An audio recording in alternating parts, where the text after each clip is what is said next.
Yeah, baby. All right. So welcome to the Dynasty Hot Sauce Podcast. I am FF Larry Monkey, and I am joined by Justin Rogers, Run DFF. And with us today, we have the King of Devy. Holy shit. We have a nice bam. We have the King of Devy himself, Devy Kane. So Kane, how are you doing, my man? How's it going today? I'm doing well. How are you? I am doing all right. It's a tropical storm Friday in New Jersey, so we got hit with a few inches of rain today, wind. Hung out on the porch, watched it come down.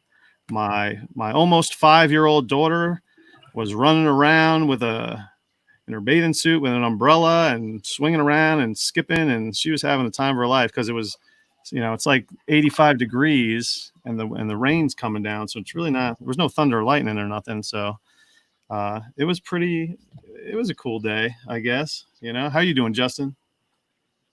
Man, I'm pretty good. I spent all day in the car driving, so I'm just glad to be relaxing now. I headed over to my dad's house, so I'm broadcasting from a remote location, and literally remote. I mean, like there's not a stoplight in this town, so Nice.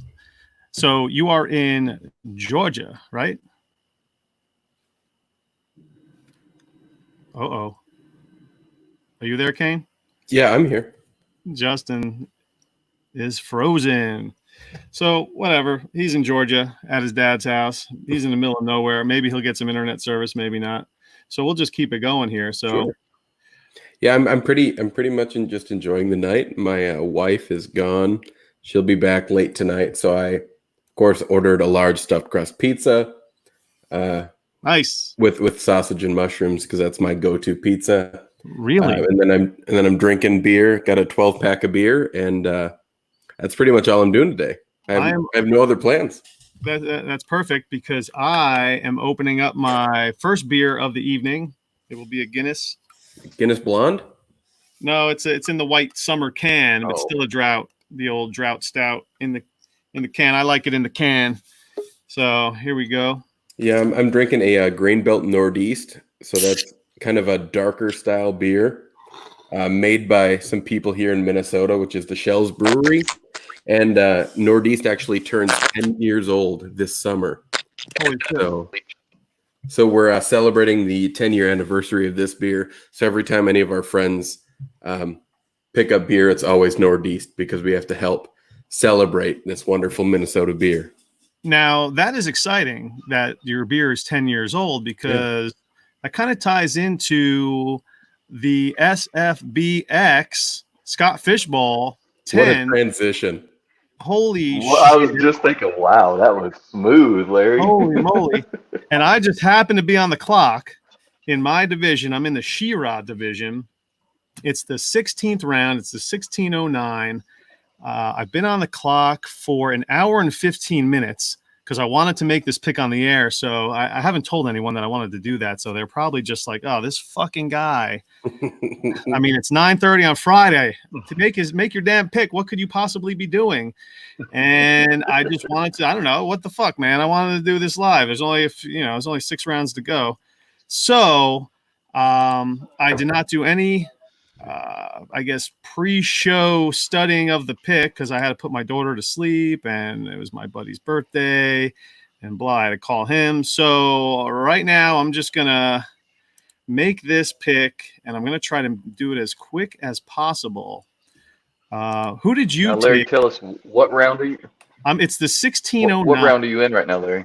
It's the 16th round. Okay. It's the 1609. Who did you guys take in the 16th round? I'm still in the 12th. I'll pull that up. So well, yeah. Oh, how about that? and so you won't be making I your took. pick tonight. No. And it's on the other end. Odds So are pretty low. I doubt that we'll even get to the end of the 13th round tonight. So Yeah. I also know one of my league mates is in London. So he as soon as when it's his pick, it's like see you tomorrow because it's it's like 2 a.m. where he's at. What's up, Justin? So I took Carlos Hyde. Yikes. in the 16th round. So at this point, I was just making a run on any running back that might have any upside at all. So, Yeah. because it got thin real quick at running back, of course. Um, So I yeah. have Chris Carson. I have Chris Carson already, so I was okay with taking a late shot at that. I don't like handcuffing generally, but I'm not sure Carson is ready completely at the beginning of the season. So So what's figured I'd amazing give myself something. what's amazing about this year is that we have the ADP app courtesy of Josh ADHD. The SFBX ADP APP courtesy of Josh Yeah, ADHD. what a sweet So setup. yeah, so I'm trying to get this link That's a out on lot YouTube. of initials there. So anyway, Antonio Brown sitting out there. What do you guys think about taking him with the 100th the 189th pick? His ADP is 150, according to this app. Yeah, so my brain tells me that that's a terrible decision, just because it's Antonio Brown. But at the same time, Right. obviously, we're not looking at this from a dynasty perspective, since it is SFB. We're Right. just looking at from this redraft perspective. And if you manage to get one top 24 finish at either running back or wide receiver from a guy in the 16th round in 1 week, that's worth it. Yeah. So if Antonio Brown plays, the chances that he gets at least one top 24 week, if he plays, it's probably pretty high, with that likelihood, just knowing the talent level that he has. But it's that whole argument that we've had all offseason of, will he play again? If so, who's he going to play for? Is he actually going to get the chance to be, a starting wide receiver? That whole argument that we've had over and over and over and over and over again this offseason. Right. So it's kind of weighing the odds, but I've been seeing him get drafted higher than I would normally do it. So even the ADP that you mentioned, you'd actually be picking him about 10 spots later or so after the his current ADP. So it's not a terrible choice. If he happens to even get 1 week that's worthwhile, it's a bonus. You also have the only problem is, do you know when that week is coming? Because no. if you're just taking a guess, it's like, right. And there are situations where he could be, if he goes to San Francisco or Minnesota. I mean, places like that where there's a lot of open, at least targets to be had, and he can earn some of those. But I mean, if he ends up in Seattle, like what he's been connected to, I'm just not interested, because that's going to be, I mean, not to take anything away from Antonio Brown, but he's 32. Entering the season at 32 or whatever I think it is. He hadn't played in basically 2 years. He had one game last year, and I think he probably still gets a suspension even if he does get signed. And you have Tyler Lockett and DK Metcalf. It's not like they don't have anybody to catch the ball. So, right. I mean, it wouldn't be the ideal situation. If he ends up in a situation like that, I mean, at that point, you're just, to me, he's a wide receiver 3. With upside, but I don't know. I don't feel great about him, but I'm a Antonio Brown hater at this point. Yeah, you make really good points, but now let's talk about who he's up against here. So You said it's all a bunch of rookies. You said you're the 1609, and according to the app, the Josh ADHD app, this would be the latest that he's been taken. So this is the 189th pick. He's that, 185 for him. The earliest pick the latest pick he's gone is the 185th pick. So I would have, if I pull the trigger on him, I will now be the last guy to take Antonio Brown currently in drafts. That's value, at least that's value. Now, I also had my eye on now Kane can help us out here, because there's a whole boatload of rookies that are mixed in with him right now that are sitting out there to draft. So Antonio Brown or any of these guys, Pittman, Higgins, Mims, or Laviska Shenault? I would take all 4 of those rookies over Antonio Brown. Remember, for this year, just Right. this season only. Yep. I'd still take all 4 of them over Antonio Brown. Right. So I think if we're deciding between players, I would probably either decide between Michael Pittman or Mims. And I think Mims actually has the best chance of having the most receiving yards on his team. So that's probably where I would lean, since Denzel Mims is actually probably the best wide receiver there, outside of Jamison Crowder, Jamison Crowder, who's going to catch 15 passes for 42 yards. Right. Yeah. So you're thinking Mims is the way to go here? That's just what I'd say. If you want just a pure upside play, obviously that'd be Laviska Shenault. Just out of pure upside, who knows what's going to happen with the whole Leonard Fournette situation? See, I was thinking Mims, but because I'm a Jets fan and I'm biased, so I didn't want my head to cloud my judgment, but I'm going Mims. It's the only Jet that will be on my team, because of the other issue that the big mistake I made, and I panicked because I thought that I have my 2 quarterbacks. I took Mahomes. I had the 1-4, took Mahomes. Then I ended up Matt Stafford. The way the draft was playing out, the way the picks were, there was just some strange picks going off the board. And I thought that I thought Locke or Darnold would come back to me, or even Haskins. So getting back to this ADP, I mean, it's building as these drafts are going on. So you're really not getting, true ADP data. So I was just like, man, I'm like, everybody's got 2 quarterbacks. It's a roll of the dice. And I went Hunter Henry instead of taking that third. I'm a big third quarterback guy in the fishbowl. I feel like you have to have a third quarterback, especially last year where there's 57 starting quarterbacks last year. And I was in a league where 3 teams were done by week 5 because they either had Mahomes and Cam, or Andrew Luck and Roethlisberger, or just a combination of that. So 3 teams just took a shit right away. And I always go back to what FF Blitz said, Mike Sipes.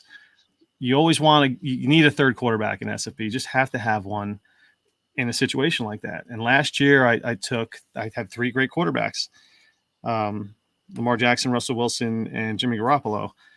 And Jimmy G was my third quarterback. I went pretty far, but Russell Wilson ended up shitting on me. But I didn't have to worry I wasn't chasing a quarterback. So I'm a big have to get a third quarterback. So I rolled the dice when I shouldn't have. So I took Hunter Henry just because I'm in a 1.75 tight end premium. The Justin's in the same league. It's the Dynasty Diagnostic Champions League that Stompy, Eitan Mozia, and Outhouse run. 1.75 tight end premium. And at one point, Hunter Henry had more points than Keenan Allen before he got hurt. So I just kept thinking about that. And I'm also in the same conference as Justin and Scott Connor. So I'm watching their drafts as well. You have that ability in the Scott Fishbowl to look at, I don't know how many, 10 other leagues or whatever drafts that are going on. So you can kind of see how other drafts are playing out. So, I have a lot of respect for Scott Connor. And with the same pick, he had the same pick as me. With the 100th pick, he took Hunter Henry.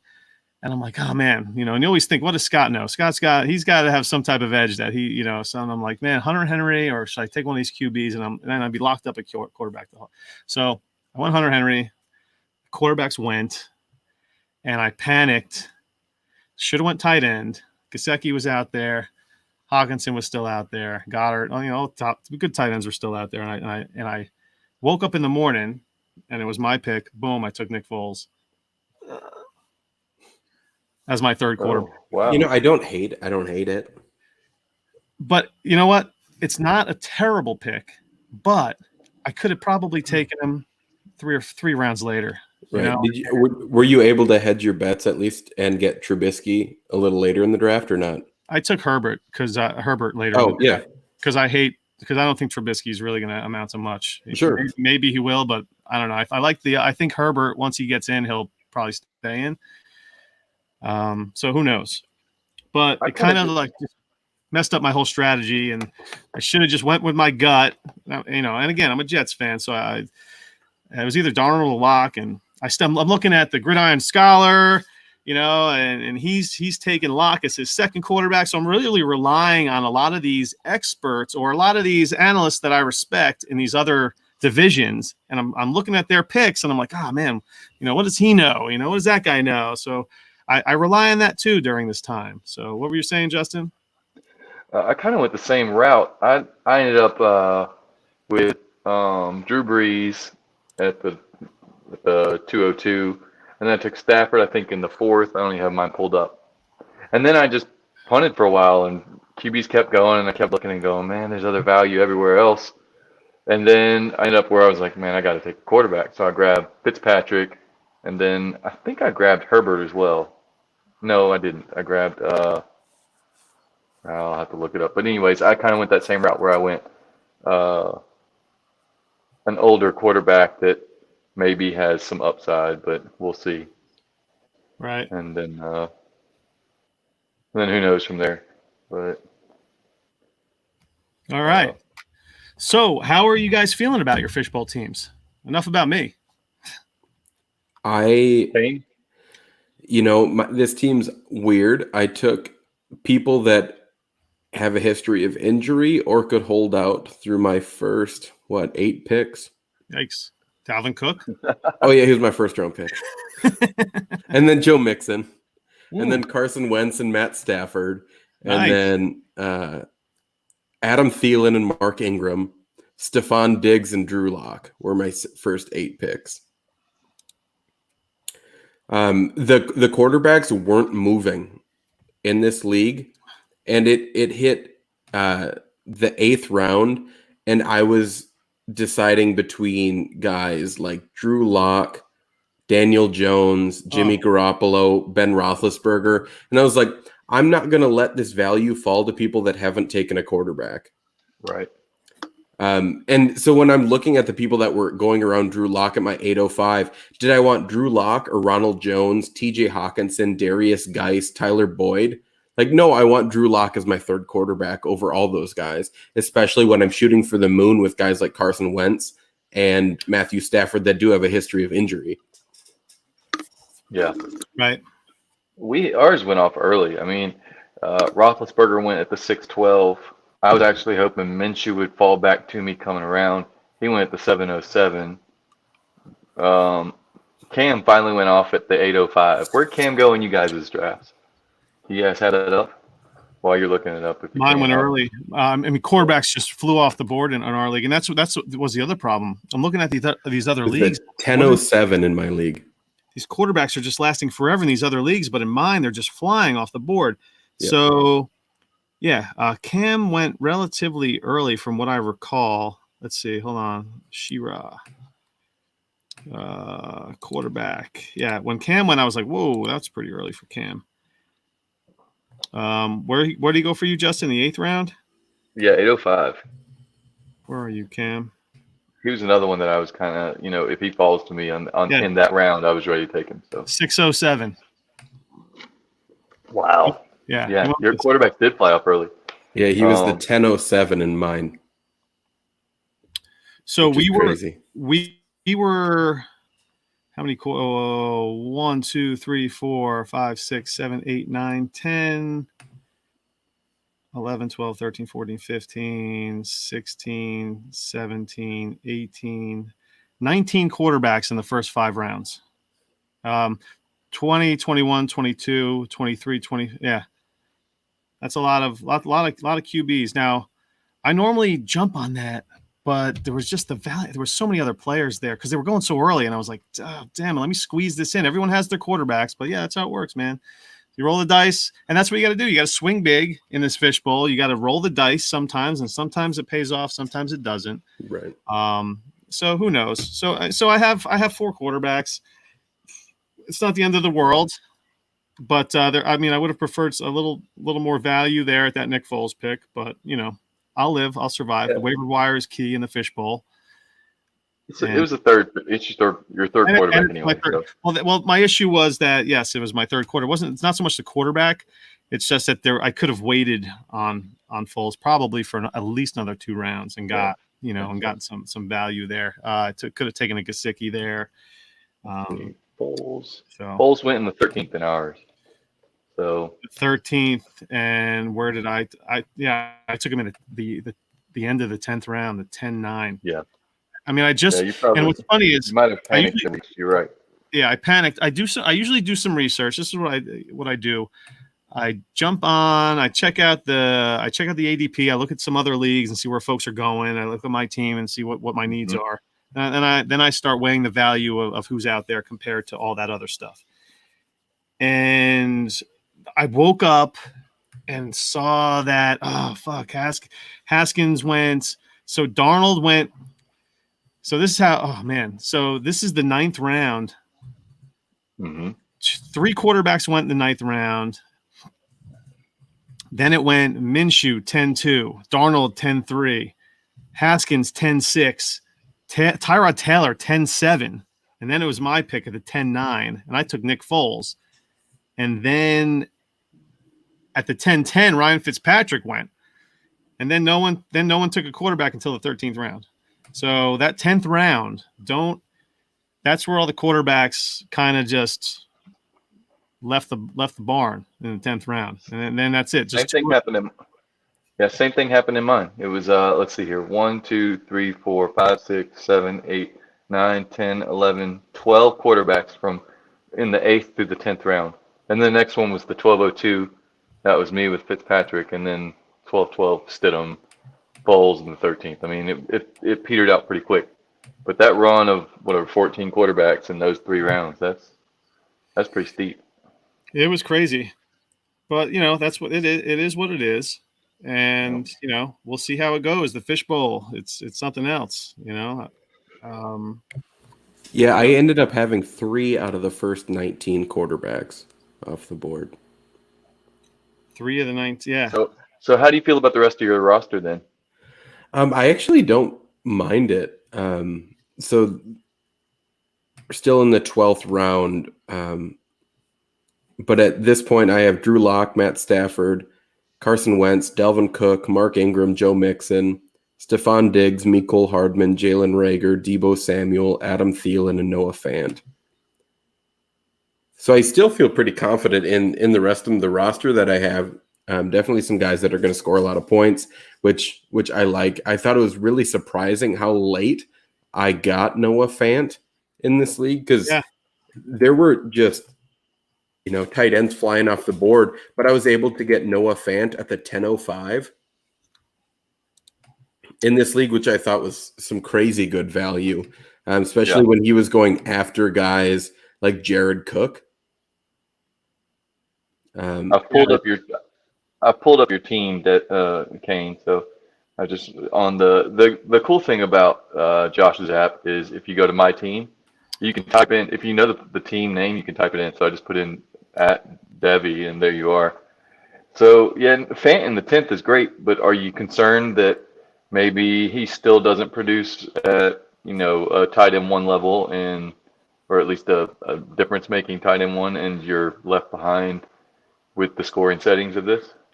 I don't think so. So through this whole time, I was planning to take tight end late because I think there's a couple tight ends still on the board that I'm going to be able to get, in the 15th round that are going to end up, just being really big values. Sure. And one of those guys is Greg Olsen. I think Greg Olsen in this format, still not knowing, the health of Will Disley, Jacob Hollister not really being a true pass catcher at Seattle. I think that gives Greg Olsen just a huge leg up, especially if they don't end up getting an Antonio Brown or anything like that. They still only have 2 good wide receivers, and then it's really just Greg Olsen over the middle for the first how many ever games. Right. So I'm going to rely on someone like that while Noah Fant and the rest of Denver offense just figure out, their game plan. Obviously with, 2 new wide receivers coming in with KJ Hamler and Jerry Jeudy, and then you add in the new offensive coaching staff, they just might not be sure where things are going to go. So I'm just going to take that value where I can get it. And I think Greg Olsen in this format is a tremendous value. His ADP is 169.8. Yeah. So again, I'm in the 190s now. So maybe I'll catch him on the way back. Is he still there for you too? Yes. Yeah, I think he's just a really great value. And there's crazy values like all over this draft at most positions too, which I think is wild. Like a guy like Justin Jackson, I think is a crazy value where he's going. Just the fact that if he gets, do you really think that they're going to give Joshua Kelly the run the first 6 games? Probably not. And they're going to split the workload. So why wouldn't you want, Justin Jackson that's going to get 14 touches a game over the first how many? And then who knows what's going to happen with an injury, especially with everything COVID related right now. If we do end up having a season and it's on time, what happens when, a running back gets COVID? Right. How many weeks are they going to be out? At least 2 with the 14-day quarantine, right? And then they're not going to give that running back their full workload right away when they come back, just due to all the respiratory stuff that's continuing with some people after they no longer have the coronavirus. So, I think running backs the rest of this draft are where I'm just going to end up hammering value, just in case something happens. I wanted to ask you, what do you think with all these rookies, with all this nonsense that's happening? What's the direct impact it's going to have on the preparations and performance of these, or basically the learning the ropes part of things for these rookies coming in? I mean, I got to think that they'll be at a disadvantage, especially with guys on the team there's going to be turmoil all over these teams. Right. This guy's going to get it, and then I mean, and this is a point. I'm in another chat with Scott Connor who mentioned how he's picking up all these random backup quarterbacks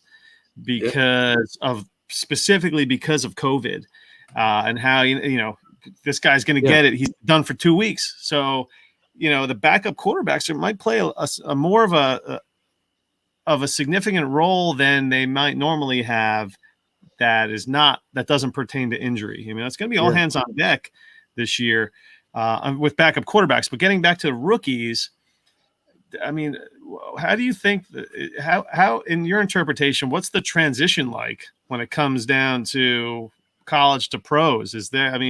With all this outside nonsense happening, is it going to set them back some in terms of the learning process? Yeah. So I think obviously we all know that the easiest transition is obviously the running back position.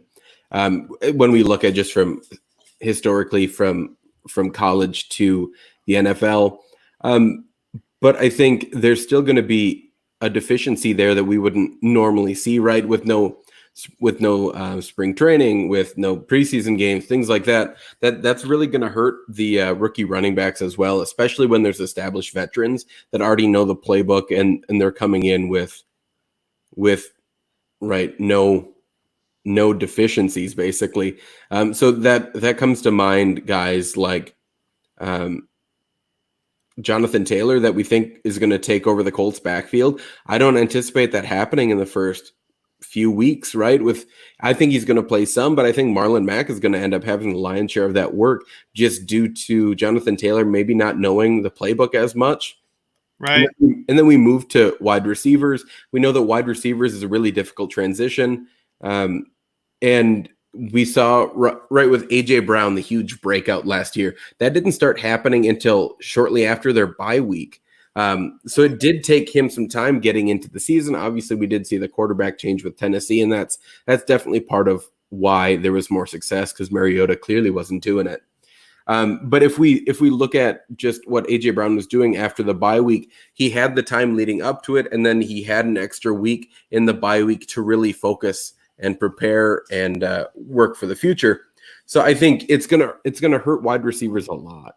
I think it's going to be difficult for me to assume that we're going to see a top 24 wide receiver that's a rookie. I think that's going to be really tough if these rookies don't have like some huge boom weeks like AJ Brown did this past season. So if that happens, it'll most likely be Mims, is what you're saying. I think if it were to happen, I think it would be like Mims or Justin Jefferson. Nice. I got him too. Possibly Jalen Reagor, but I think that's I got him too. I think Jalen Reagor, that's a bit more of a stretch. Just the way that Philadelphia plays offense.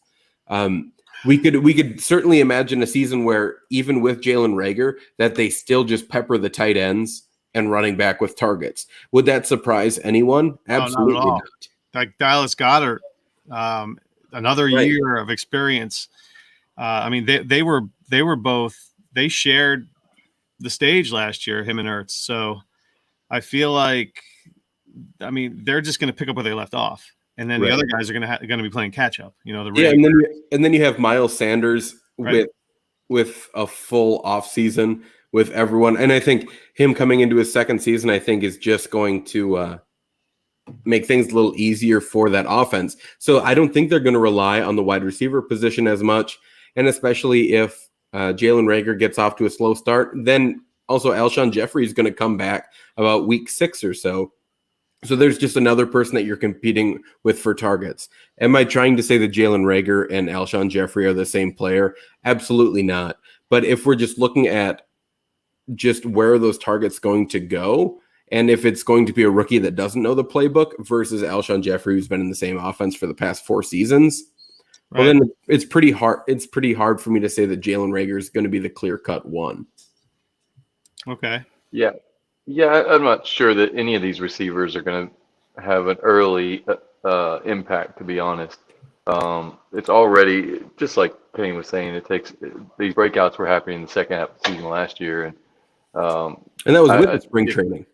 Right. Exactly. So if you add in the complications of people missing practice time, people missing film time. You know, they're not in the film room getting stuff broke down with position coaches. They're sitting at their house watching stuff. You know, or they're doing Zoom meetings, and you know, as great as Zoom meetings are, they're just not the same as someone standing in front of you going, "Hey, check this out right here," and look, you know, you see what the corner is doing here. This is how you react and make a move. You know, set the corner up like that. It's different when it's hands on. So. Right. You know. And I think that's where a player like Jefferson is going to excel a little more, just because if he has more snaps at the slot, right? They're dealing with less press coverage. They're dealing with cornerbacks that aren't the number 1 or number 2 cornerbacks on the team. You know, so I think that helps out a little bit. There's even a chance that linebackers could be out there. Depending, you know, if they're in a nickel set or what have you. So, excuse me, not a nickel set, but just a traditional 4-3 or a 3-4 set. So yeah, I think that Justin Jefferson or Mims probably has the best chance, because I don't think the Jets defense is going to be that great this year. So the Jets are going to have to hopefully move the ball better than they did last year. Well, not hopefully, they're going to have to if they want to win games. Right. Yeah. Well, I still believe in Darnold. So, I'm not saying I don't believe in Darnold, but I'm just saying if we're looking at a side-by-side comparison, like if they want to win more games, they have to perform better than they did last year. And that's not all on Darnold. It's mostly on that terrible coaching staff. But, you know, I think that's definitely something worth noting, that if we continue to see a status quo from Adam Gase, who historically doesn't see a huge uptick year over year, in offensive productivity, then we're in for another rough year from the Jets. I mean, they're getting a few guys back on defense that weren't around last year. So go ahead. One of the issues that Gase brings to every team is just pace of play. If you're only getting, 52 offensive snaps versus 59 or 60 or 63 offensive snaps, it's a big difference. You're talking about over the course of a season, 10, 12% less sometimes or more. Yeah, especially with a low red zone efficiency. Yeah. That's basically a first. killer for fantasy production. Mm-hmm. Yeah, if the team is scoring, 28 touchdowns as a team, as a whole, there's just not a whole lot of ways for that to spread. It gets really thin. Mm-hmm. Right. All right, Mims. So another vote for Mims. That's awesome. So That's all Larry needs to hear. I think if we assume that Sam Darnold plays all 16, and if we have a full season, that he's going to throw for what, 4,300 yards, right, somewhere around there, right? And that's probably a generous that estimate. may be a little generous, but yeah, 4,000, 4,200, something like that. Sure. Even if you're coming in, let's say 4,000 and even 4,000, you have what you're probably going to have Jamison Crowder with just a hair under 900. Sure. Le'Veon Bell's probably going to have what, 400 or 500 receiving yards. That's exactly what I was going to say. Yep. Yeah, and then you have Brashad Perryman. Let's just say for positivity that he brushes 1,000 yards. That would be more than I could possibly ask for out of him. Right, but let's just say that he just barely brushes 1,000 yards. So right now you're somewhere around 2,300. Yeah, and then Chris Herndon and the tight ends. Let's say that they have what, 600. So we're at what, 3,000 yards. We still have 1,200 yards to play with. If we're giving him 4,200 yards. That's a great breakdown. So these yards have to go somewhere, and I think Denzel Mims is just the best wide receiver on that team. I think coming in, I didn't really like Denzel Mims in the draft process, but landing there, he's clearly better than Brashad Perriman. Yes. So you have to go somewhere. Like, these yards have to go somewhere, and the touchdowns have to come, right? We can't consistently believe that Sam Darnold's going to have like a 3.5% touchdown percentage on his attempts, right? That it's going to be closer to the normal average of 4.8 to 5%, somewhere in there. So we're going to see an uptick in touchdowns and hopefully an uptick in red zone efficiency. And I think that red zone efficiency, especially with the big body of Denzel Mims, is just another spot where he's going to have an uptick there. Right. Yeah, I do think that Mims helps Darnold maybe more than Darnold helps Mims. So, Oh, for sure. Yeah. Well, Darnold had no help last year. So. Right. When you just have Jamison Crowder. Yikes. Jamison Crowder is good at what he does. I'm not knocking Jamison Crowder. And he's a chain mover, and he finds gaps in zones. That's perfect. That's what you need out of a slot guy. But you can't have an effective slot guy if you don't have at least one effective outside wide receiver. And it was clear that Robbie Anderson either didn't want to be in that system or that Gase didn't want to use him effectively. Mm-hmm.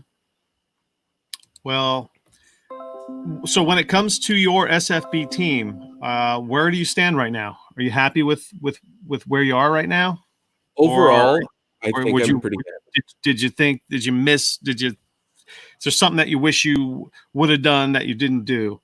Because I mentioned my flub before that I'm still trying to recover from, but where are you at? Yeah, so I think one spot that I was a bit saddened is at the 908. This is one of the places I was saddened, but at the 908, I ended up taking Deebo Samuel. Just knowing that when he comes back, that obviously he's going to get the touches as soon as he's healthy in that offense. It's clear that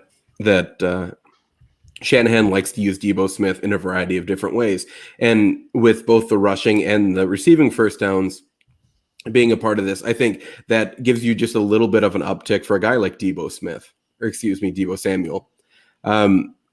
But what I would have preferred to do, right, is I really wanted James White. I I think James White would have been very nice there, and he ended up going just the pick after me. So I had both the 908 and the 1005, and James White and some other guys I really liked, like Brandon Cooks, Deontay Johnson, and Marvin Jones, were all just in between those two picks. And it was just like 4 guys I just wanted, and you just see them go straight off your board. And Yep. And that definitely made me sad. The other one that I kind of regret a little bit is taking Mark Ingram at the 605. The one part of me that doesn't feel bad is that there wasn't another running back taken for a round after that, like a full round.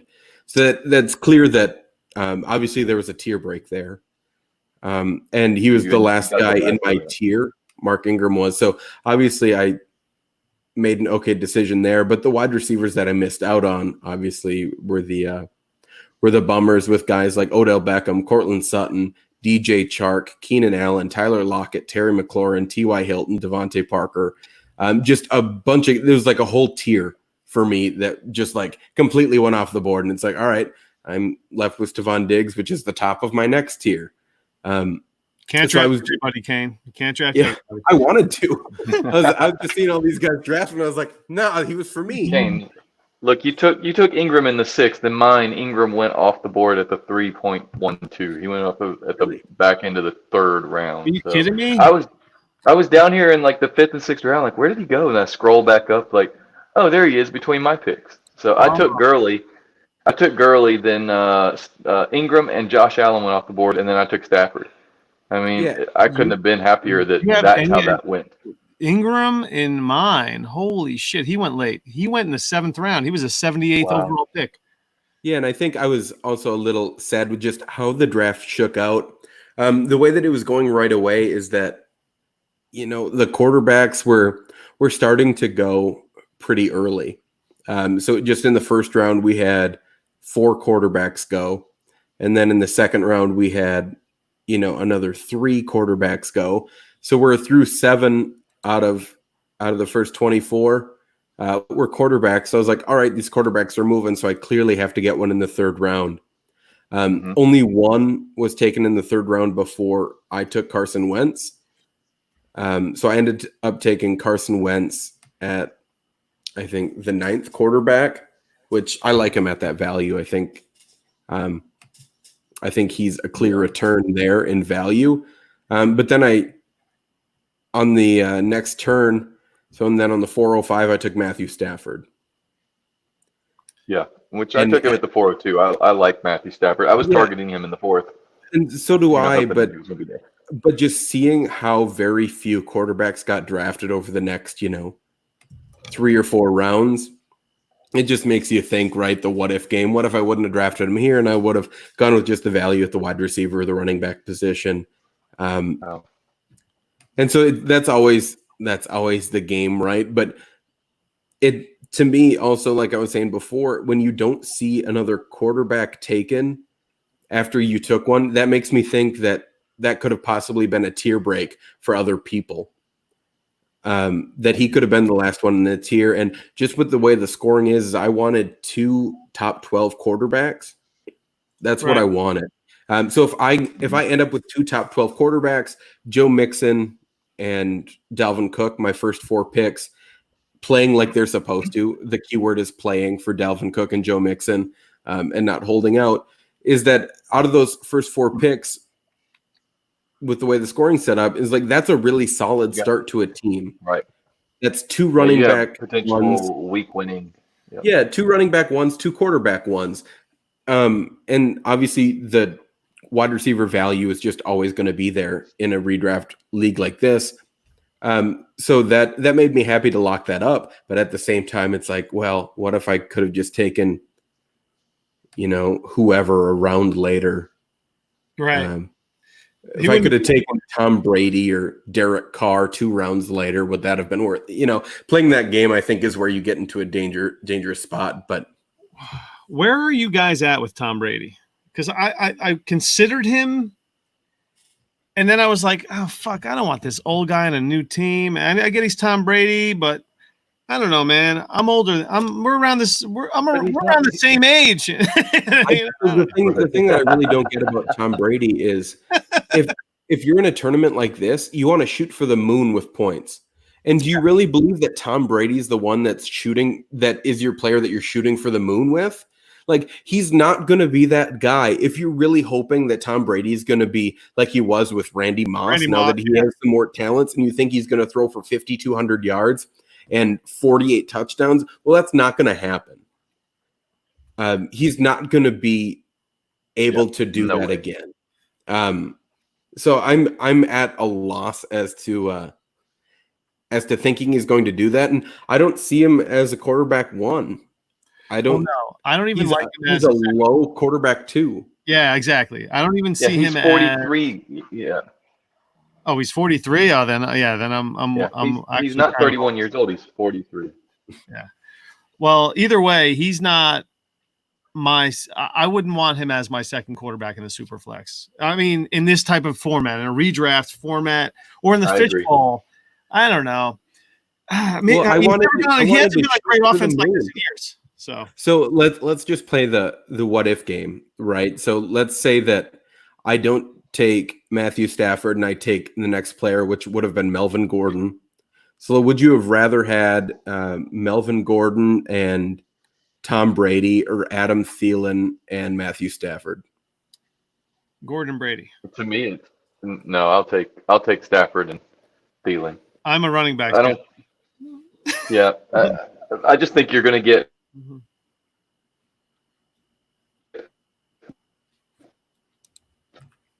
You're gonna get. What are you gonna get, Kane? I think you're gonna get just more points. Yeah, at both spots. You're right. Well, listen, you don't know which type of Brady you're going to get. Are we going to get the Randy Moss Brady? Because he's never had weapons he hasn't had weapons like this in years. He hasn't had weapons like this since Randy Moss. Right. So, I mean, I can tell you right, he could throw it now after watching anybody. But what Melvin Gordon are we going to get? There's a difference, though. Go ahead, Justin. Yeah.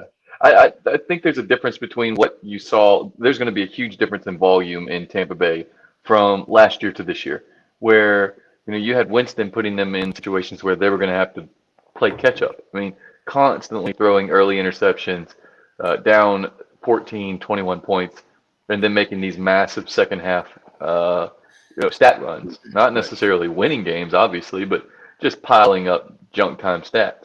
I don't care what anybody says. If you're down 21 at the half, that's junk time stats in the second half. You know what scared me? What scared me off about Brady? Bruce Arians. Because isn't it the quarterback in their first year in a Bruce Arians offense throws a bunch of picks?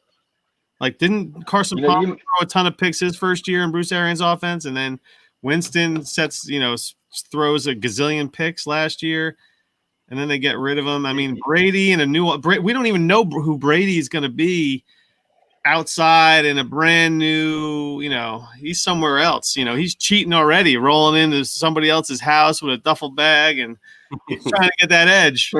Who knows? You mentioned that the other day in a chat, Larry, and I'm not concerned about the picks because I think Brady's smart enough not to throw interceptions.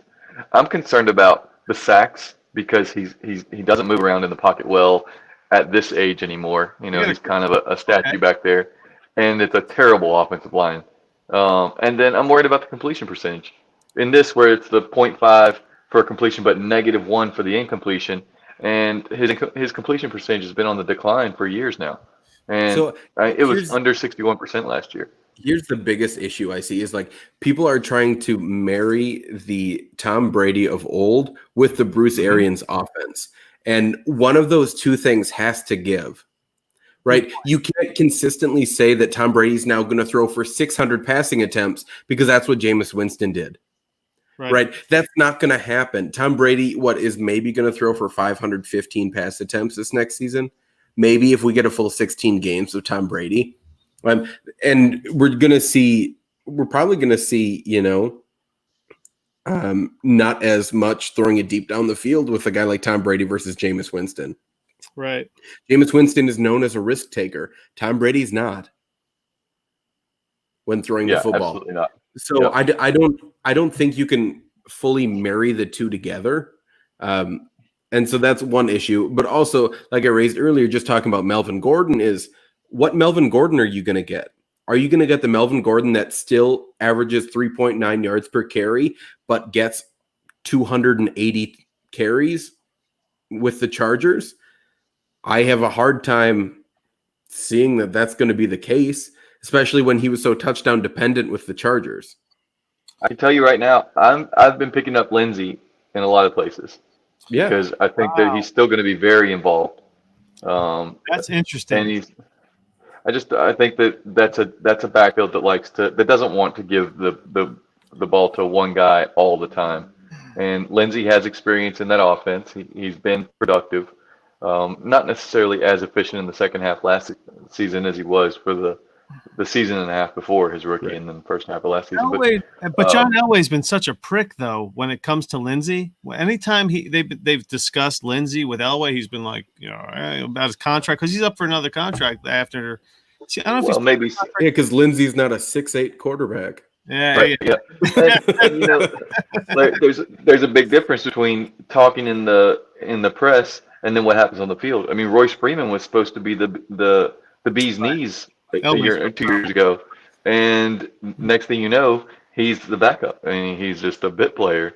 So I don't care about what Elway says because, I mean, none of that really matters once the coach puts the headset on and starts calling plays. I wanted to ask Kane real quick. We were talking about Tom Brady. Their first round pick was an offensive lineman. Their offensive line was an issue last year.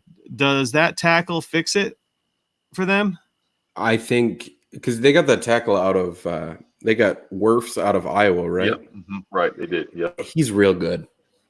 Like, I think he is one of the more pro ready right away. His ceiling sure might not be as high as the other guys that were drafted before him, but he's pro ready right away. So I think he's going to be able to be slotted in there, but you also have to see some of the defenses and the defensive ends that he's going to be facing. You put him up against Cam Jordan with the Saints twice a year, and Cam Jordan's going to eat him alive. Yep. Like, he's not going to be ready. He's not going to be ready for that all-star talent. So yeah, there's still going to be some question marks. It's clearly anything's going to be an upgrade over what that offensive line did last year. Where are you on Keyshawn Vaughn? I think Ronald Jones is better. Yeah, interesting. Man. That's Keyshawn Vaughn is all hype. It's all hype right now. I'm not saying that Keyshawn Vaughn isn't good, but like we were saying earlier, with no playbook, not even being able to see factor. Keyshawn Vaughn when everyone's trying to say that he's a better pass protector than Ronald Jones. Well, he hasn't been on the field, right? We don't have spring training. We don't know, right? The chance that we might never get a normal spring training, we don't know what that pass pro is going to look like. So do you want to trust the guy who you've never seen in a pass pro situation in the NFL, or trust a guy that did improve at the end of last year? What about these rookies that, I mean, right now they reduced it to 2 preseason games? They'll probably make it 0. I mean, maybe I would think maybe it'll just be one dress rehearsal game at this point when it all boils down. Once we're at like 100,000 cases a day, they'll probably make it 1 preseason game, maybe 0 preseason games. Is the expectation of these rookies, or they're just going to jump in and be like pro ready with no experience? They're just going to jump right in and be NFL players, and that's how it's going to be. I don't know, man. And now that I saying this out loud, my fishbowl is comprised of a number of rookies that I might be at a disadvantage. Well, I think second half of the season, you could probably see a boom there, but I think you're going to need, if you're drafting a lot of rookies, you're going to need a really solid start from veterans before the rookies can even get anywhere close to contributing. And I'm not saying that rookies aren't going to contribute, but if we look at just the start of this season versus last season, I don't think you're going to have a guy like Josh Jacobs who's coming in and getting 20 carries week 1. I don't think we're going to see a running back that's doing that right away. Right. So I think that's part of the problem is that things are just going to be pushed back a few weeks. So breakouts are going to be happening later with some of these wide receivers. And I totally get that. But for your fantasy redraft team to actually be successful, your veterans need to hit right away. That might be in changes of scenery, need to hit right away before you can even think about playing any of those rookies that are still going to be learning the system. But but this is going to be new. This is new for everyone, even the veterans. I mean, there's not going to be anybody in the stands. Stephon Diggs already came out and said, he goes, I've never played without fans. He goes, he played at Maryland, so about the same thing. Nice. But Beryl Joffrey's in the chat. He makes a good I don't know if I said that right. Maybe I did or it did not, but he makes a good point with the running backs should still be fine because they're running backs, and the wide receivers will take a step back. But I still don't think the running backs, I mean, they're just not going to come. These rookie running backs are not just going to jump in and be pass protectors. Like they're going to be like, holy shit, I'm wearing an NFL uniform and I'm on, I'm in fucking Arrowhead Stadium, or Lambeau Field. Holy shit.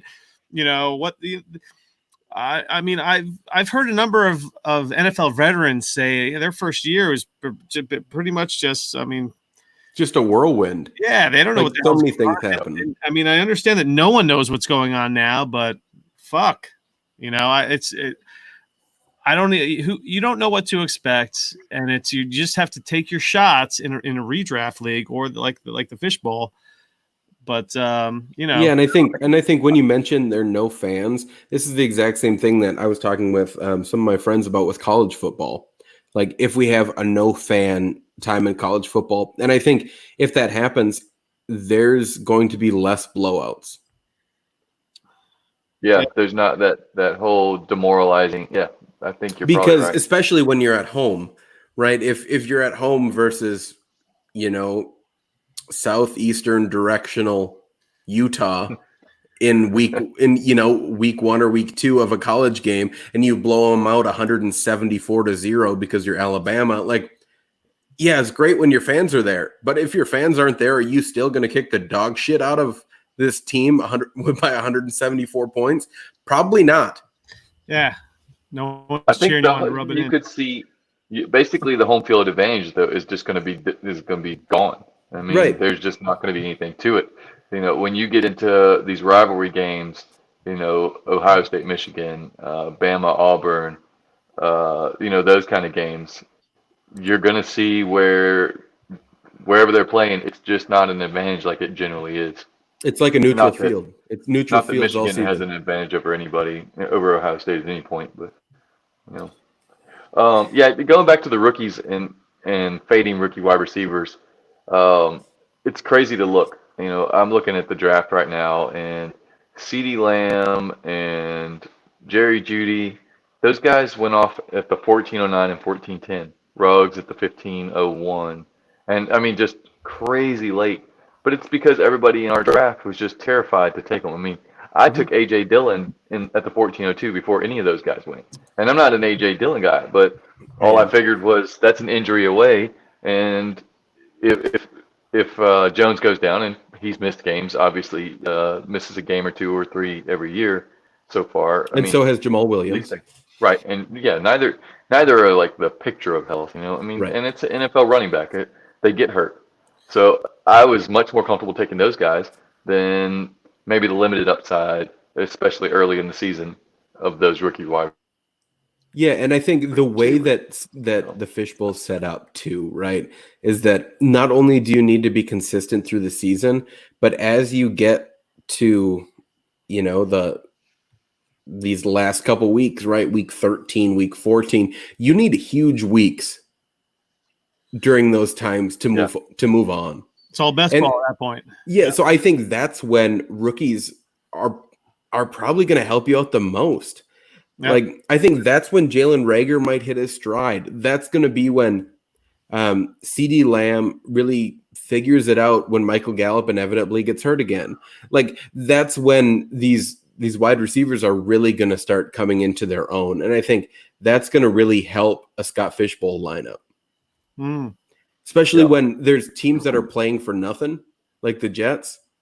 Right. Sorry, Larry. But when you're the Jets and you're going into week 13 and you're 4-8, Oh, and if you're going in there, why not just pepper Denzel Mims with targets to see what you got? you got to get him experience. You got Exactly. you got to design some plays for him. But we'll see how it goes. I mean, the fishbowl is a good redraft for folks and here's the thing. So the fishbowl is not we're I don't know, we're dynasty guys. So we live and breathe dynasty football. So the fishbowl, there's 1,200 teams. I would love to know the breakdown of dynasty versus redraft, how that works, because you got a lot of folks that maybe they might not be so, that are into dynasty football. So a lot of these folks, I mean, if you're not into dynasty football, you don't know, you're not ingrained in the rookie, the fabric of rookies. You're just, so you're generally looking at the ADP of MFL, really. So the players that are presented to you, how are you sorting it out? I mean, you're basically sorting it by ADP or rank when it's your pick. Unless, I mean, and when it gets into these deeper rounds, you don't know what these people are thinking. They come from a dynasty mindset or they come from a redraft mindset. So I've got my team pulled up, and it's funny because I'm like you, Larry. I don't want anybody that can grow facial hair on my dynasty teams in a startup. Like I just, right. If I want to see your birth certificate and it says something close to the year 2000. So yikes! Is that now? Jesus. Yeah, I know, right? Like I want you to maybe have been able to be my child. Yeah. So, but looking at this one, I started Kelsey, Breeze, Gurley, Stafford, Chris Carson are my first 5 picks. Like I would never go that route, but I do play some redraft, so I don't have that issue. But then I look at some other people, and it's no veterans, nothing that would be considered an aging asset in Dynasty. And it's just mind blowing that for me, because I play, and before it had been about half and half, but I'm transitioning more and more into Dynasty, obviously, because I love it. But yeah, I still have 3 redraft leagues, and when that time comes around, I'll be full redraft mind. I won't care if it's AJ Brown in the second year, or if it's Devontae Adams, or that's probably not a good comparison because Adams all day every day, but I just won't care about the age difference. Julio Jones, I'll take Julio in the second round of a redraft league because I just don't care about his age. I know he's going to put up this year. Well, but there are people that there's people in a dynasty setup that are from the dynasty world. If they play in a redraft, they just can't click the button on Julio Jones. It's like they just have this thing where he's 31 or whatever, and I can't have him on my team because I don't know. They carry that mindset over. So, yeah, well, since you're talking about Julio, I actually just sent over 2 trades where I'm trading away Julio. So this is in a dynasty league. Sure. So I'll just talk to you guys about that one. So the first trade I sent over was Julio Jones and a 2021 first for Miles Sanders. Okay. In a traditional half-point PPR league. Yeah, that's Sanders all day. I'm fine with that. Yeah. And then the other trade I sent over is Julio Jones and the 2020 102 rookie pick. It's a 1 quarterback league. Julio Jones on the 102. Yep, for Miles Sanders, Terry McLaurin, and Darius Slayton. I would take the Julio Jones side on that one, but the other side, I might as well. I like the first trade I like for you, the Sanders for the 2021 first. The 102, that's JT or CEH, and hopefully it's JT. JT will be there at the 102. Then to me, he's my 101, and I think I just slightly value him over Sanders. It's close, but then I still want Julio over McLaurin and Slayton combined. I'm not a big Slayton guy, and I do like McLaurin, but I just don't know that he has this kind of ceiling upside, the kind of championship caliber week changing Yeah, upside. and I get Julio that does. because it's really small starting rosters too. It's just Oh, your is it normal really? redraft league, Uh-huh. just made into a Like dynasty 7 or league. 8. So 2 running back, 2 wide receiver, 1 flex. Oh no way! I want Julio in that and JT in that. But Because I that also depth doesn't. Yep, but go ahead. at the running back position, I already have Saquon and Kenyon Drake, Hmm. and then my wide receivers are Devontae Adams, Amari Cooper, Julio Jones, and Robert Woods. Yeah, I think I still because I think you've got it for at least this year. It's Adams, Julio, Woods, Cooper. Because I hate having to click the button on Amari Cooper. I'd Yeah, rather. but the way I see it is like my team's so rock solid that if Amari Cooper puts up 8, fine. If Amari Cooper puts up 24, well, I really won versus just barely winning. Yeah, no, that's fair. That's fair. And I mean, it does give you the reset on the clock as far as age goes. I just in a really shallow league, I just don't know that McLaurin is ever going to be a difference maker for you. So now Yeah, I you're get looking that. at, and Especially because with the what, wide receivers I already have. right? Yeah, exactly. I mean, he's I'm going just to be going to buried revoke that behind. trade. Oh, we did it, Larry. We got him. So I think it's just you're giving up 2 starters for 1 starter. Right. And one of those starters is comparable with the with the JT and Sanders thing. Sure. That's my thought process. I think JT over Sanders all day. Yeah, it's right. It's close for me, but I like JT more. That's not even close for me. Yeah, it's JT. Really? I mean, you're on the best offensive line. You're on the best offensive line. Peterson, he's never had a dominant running back. He's always spread it around. So So you're not on the Sanders ascends into the top 5, 6, 7 running backs this year. Sanders was I took Sanders in the fishbowl. He's like my second or third pick. I'm hoping because he flashed at the end before he got hurt. I would have won oh god, it was like I you could bet in New Jersey. So I had this bet. It was like Caden Smith gets 60 yards receiving and Miles Sanders gets 60 yards rushing and somebody else gets something. And it was just like a $10 bet and you win like $500. And I had the other 2 guys covered. It came down to Sanders and he needed like 70 yards rushing or something. And he had like 65 yards and he was on he got his next rushing attempt. And he sprains his ankle, and next thing you know, he's walking into the locker room, and I was like, "What the fuck just happened? Are you kidding me? You fucking kidding me?" So That parlay, you almost hit that parlay, and then Yes. it didn't work out for you. Please don't talk to me about bad bets because I had a bad beat last year. It was rough. Let's hear it. So Tell us. I had a 7-leg parlay. Oh gosh. Bet $1, pay out 13,000 or something, So I bet $10 and it would have paid out 1,700. Uh-huh. A Minnesota versus Iowa game. The Minnesota kicker misses the extra point. We lose by 4. The line was 3. 3. Oh god. No, I wasn't at the game because that was in Iowa. So I was at home with my family, and if we would have made that extra point, the line would have been 3. The line was 3. We lost by 4. Yikes. And I took Minnesota +3. Now, were you high-fiving everybody already? No. I was no, my thought process, like when you're a Minnesota fan, you're like, he's going to fucking miss it. This is He's going to miss this field goal. Right, yeah. And then it happened, and I was like, God damn it. And I had hit every leg. That was the last game. And, oh my god! So speaking of Minnesota, you legitimately are on board on the Tyler Johnson train. Yes. No, he's not on the Tyler Johnson train. He's a conductor. Yes, he is the damn conductor. He owns the train. Anyone that is a Tyler Johnson fan has bought a ticket to ride on Kane's train. Yeah, there is no. Right.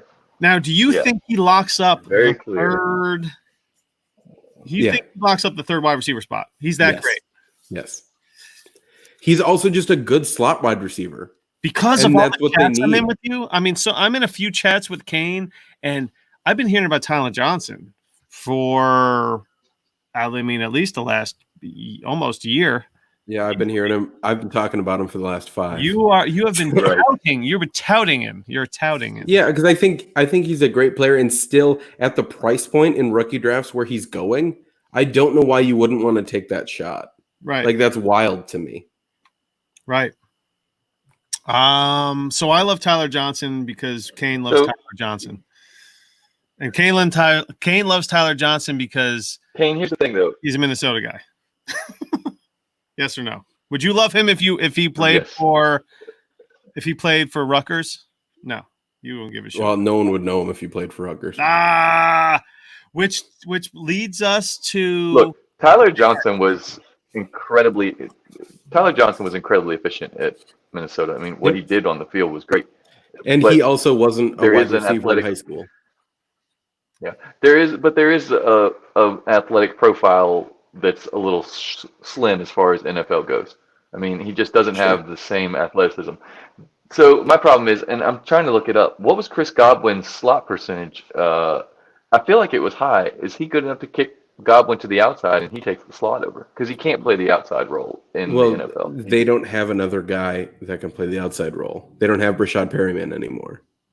well, So- didn't Watson? Well, Perryman wasn't really on play it towards the end of the last season. But Justin Watson's also not good. Okay.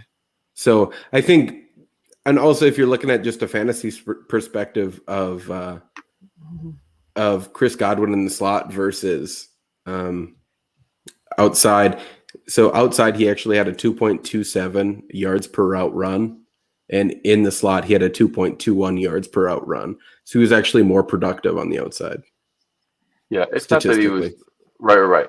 It's not that he was. I mean, that makes sense, obviously, because you got short targets versus more efficient long targets. But that's not to say that that's not where. I mean, he plays in the slot. That's just where he plays. So I just don't know that anyone. I think they'd rather throw somebody out there on the outside and let Godwin continue to run in the slot for now. That's what I'm afraid is going to happen for Tyler. That's fair. I disagree, but Yeah. Where does now? What's Evans' contract situation? He'll probably be cut after this year. I'll pull it up. But So Tyler Johnson moves up a notch. Because you're not going to pay. I mean, because you have a lot of guys on Tampa right now that you're going to have to pay. yeah. So after this season, there's 3.6 million dead cap for Mike Evans, but they still would have to pay 43 million. So maybe they have high hopes. I mean, he's almost like Quintus Cephas or Tyler Johnson. Oh, I just wrote the Cephas article too. I know. He's just jabbing him right now. Okay, so let me set this up for you. Kane just dropped a beautiful Quintus Cephas piece on DLF, and the reason I said it was a beautiful piece was because I read it, and number two, I just happened to fall into Quintus Cephas in almost all the drafts I've had. So I have him everywhere. And I didn't, I had no preconceived notions of him. He's got a cool name. That's all I pretty much know about him. And he played for Detroit, who's got Kenny Galladay and nobody else. I mean, Marvin Jones is, they're about to send him out to the glue factory. So and believe it or not, Quintus Cephas is actually the only wide receiver under contract after this season. Yeah. wow. Kenny Galladay is not under contract either. Right. We're assuming that Kenny Galladay gets re-signed. They're going to have a lot of cap space. After that, then there's plenty of room for him to take over, And I think it's really impressive that the same thing that Marvin Jones does really, really well, which is for how small of a guy he is, he high points balls really, really well and has tremendous body control, uncontested catches, which is the exact same thing that Quintus Cephas does really well. Mm-hmm. So I'm not saying obviously we can't just give all the targets that Marvin Jones had to Quintus Cephas after the season, but I think there's a realistic possibility where he's going to be the wide receiver 2 on a team that's going to throw a lot with a quarterback that has a really strong arm. Everyone says Marvin Jones. Oh yeah, Marvin Jones. Marvin Jones wasn't that great last year. I mean, was he? What, 900 yards? I mean, yeah, okay. I mean, okay. I mean, Kenny Galladay. You know what?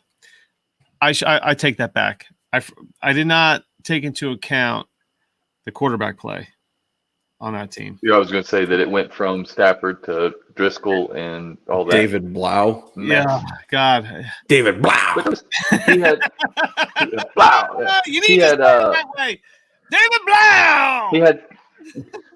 Yeah, he had Marvin Jones 779 yards in 13 games. and 9 So- touchdowns. And he was banged up too. Yeah, and 9 touchdowns. That's big time right there. I Yeah, want to so look at his game log while we're talking. And see I think how it went. obviously that Marvin Jones is still a good player, but it's also there. Everyone's saying Marvin Jones just because of the price point that he's at. When Right. Marvin Jones is going at wide receiver 36 or whatever the hell he's going at, like that's an immediate value because clearly he's going to outperform that.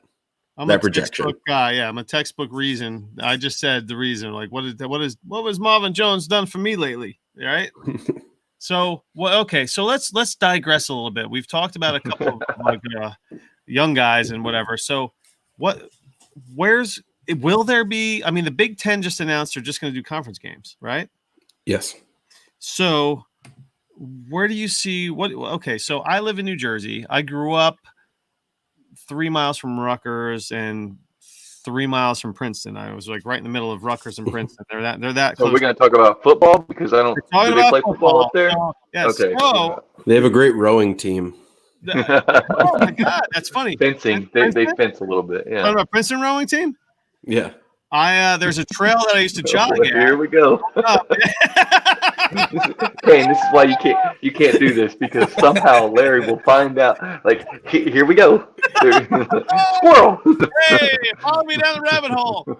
I used to jog. Hey, so we got Run DFF, right? At Run DFF, Justin Rogers. He's amazing. He's a big time runner. I'm also a runner myself. I don't run like Run DFF. I'm an old man now, but I used to run every day, and there was a trail, beautiful trail. It's a trail that goes up. It's the Delaware Water Gap. It's just this trail that goes a million miles down the whole East Coast or whatever. Anyway, the Irish built it back in the day. I'm running. The Princeton rowers are just rowing, and they're just rowing. They pass you so quick. Practicing, and it's a beautiful dirt trail. It's good on the knees. It's important to run when you're a runner. You don't want to run on the pavement all the time, man. Are you running on dirt trails, Justin, or what? When you run, I run almost primarily on the road. Oh, dude, you gotta Almost get on some primarily. dirt, man. You gotta get on. I like trails. Look, I'm wearing a trail shirt right now from a trail run that I did Nice. last year.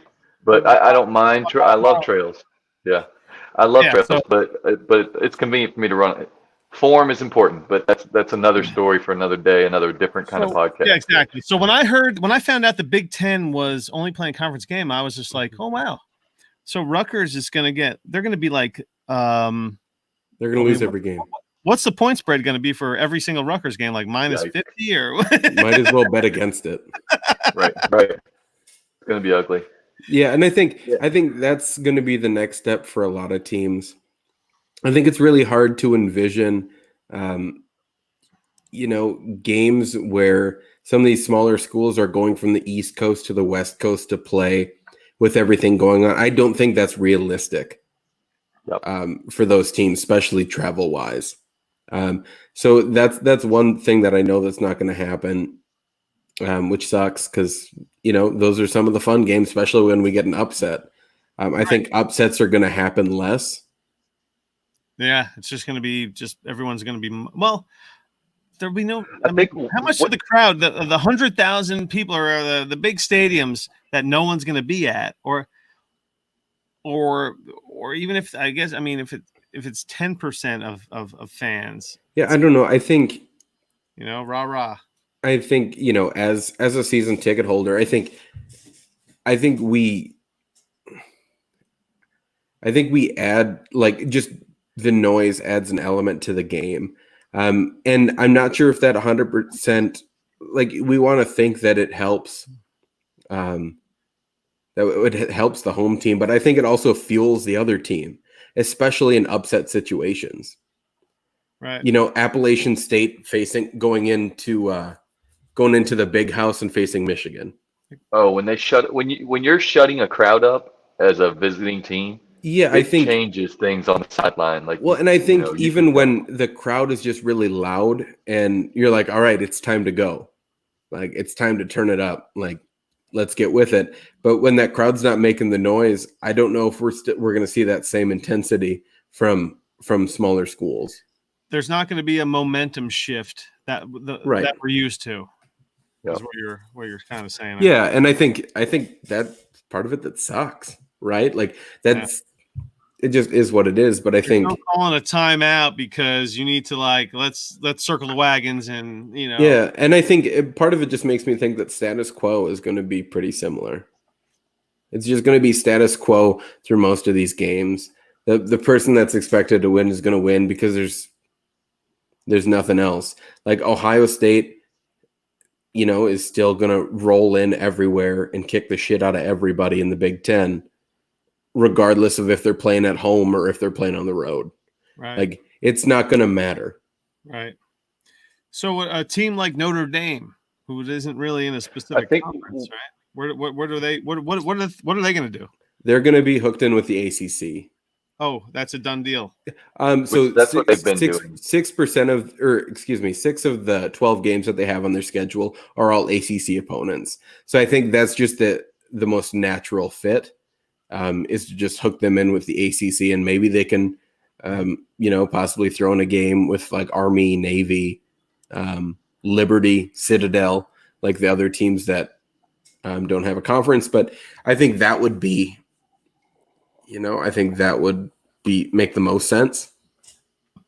You think they're going to crush everybody? Who is Notre Dame? Notre Dame's going to crush the Citadel by like 100 points, or never. Well, that's what they do anyway.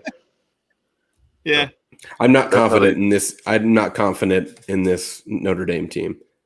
Yeah. Right. I think the teams that this is really going to affect are those fringe bowl teams. The Dukes of last year, the Mississippi States, et cetera, that capitalized on out-of-conference games to get 2, 3, 4 wins there before they got into conference games and, maybe had a subpar conference season. Yeah, I think that the two conferences that's going to hurt the most really is the SEC and the Big Ten. Yeah. So when you're looking at teams like Illinois, any of those Purdue that could have a bigger year, I think they might be in for not making a bowl just because of that, right? If we still are able to have bowl games, Missouri, Kentucky, those SEC teams, I think are also going to be up against it. I mean, they, like you just mentioned, Missouri and Kentucky, both of those went 3-5 in the conference, and both were bowl teams. Yep. Except Missouri was not eligible. They were 6-6. Kentucky was 8-5, and Mississippi State was 6-7. But they were 3-5 in the conference. You're not getting in if you go 3-5 in the conference. They really needed those patsy teams that they can beat up on to inflate their records a little bit and get into a bowl game. I mean, even A&M went 8-5, but they were 4-4 in conference. So they went 4-1. And I think the other thing that you're bringing up is what happens when these teams aren't able to get to bowl games and they miss out on the money from bowl games. Right. Right. If we just look at the amount, if we're looking at just in total of revenue brought in from college sports, there's 2 sports that actually bring in money for most colleges, and it's football and men's basketball. That's it. Like, regardless of however you want to take it, these are just the facts that these are the only 2 places that are making money. These are the only 2 sports. And football.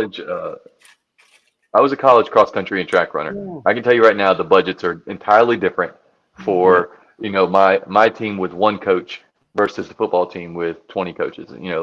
It's an entirely different situation, and it's warranted. It is what it is.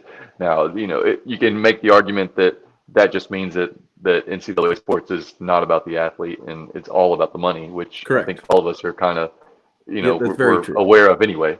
I mean, it's not like this is anything but a business, but that's just, I could go on a little rant about how they should quit claiming that this is about the athlete. As soon as they start cutting sports that are peripheral sports, it's about the money and not the athletes, because they're not cutting football.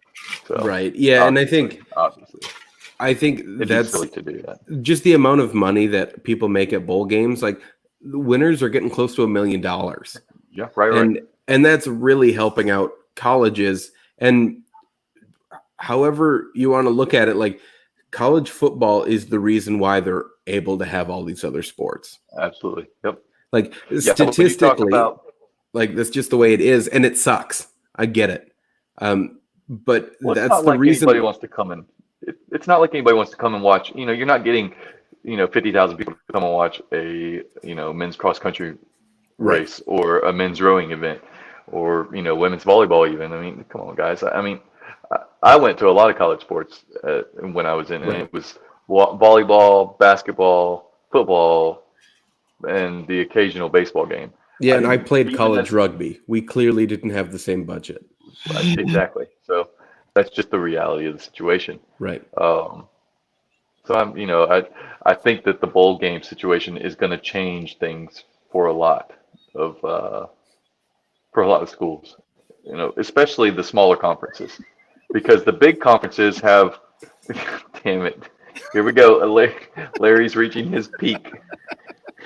He's got his Stewie. Comment in the chat that says "Be more funny." So I don't know, man. He's got his audience. His Stewie. Our one listener right now here. Who's in there? Beryl Joffrey still? I didn't have it pulled up. Sorry. Oh boy. There's a comment that says "Be more funny." So I don't know, whatever.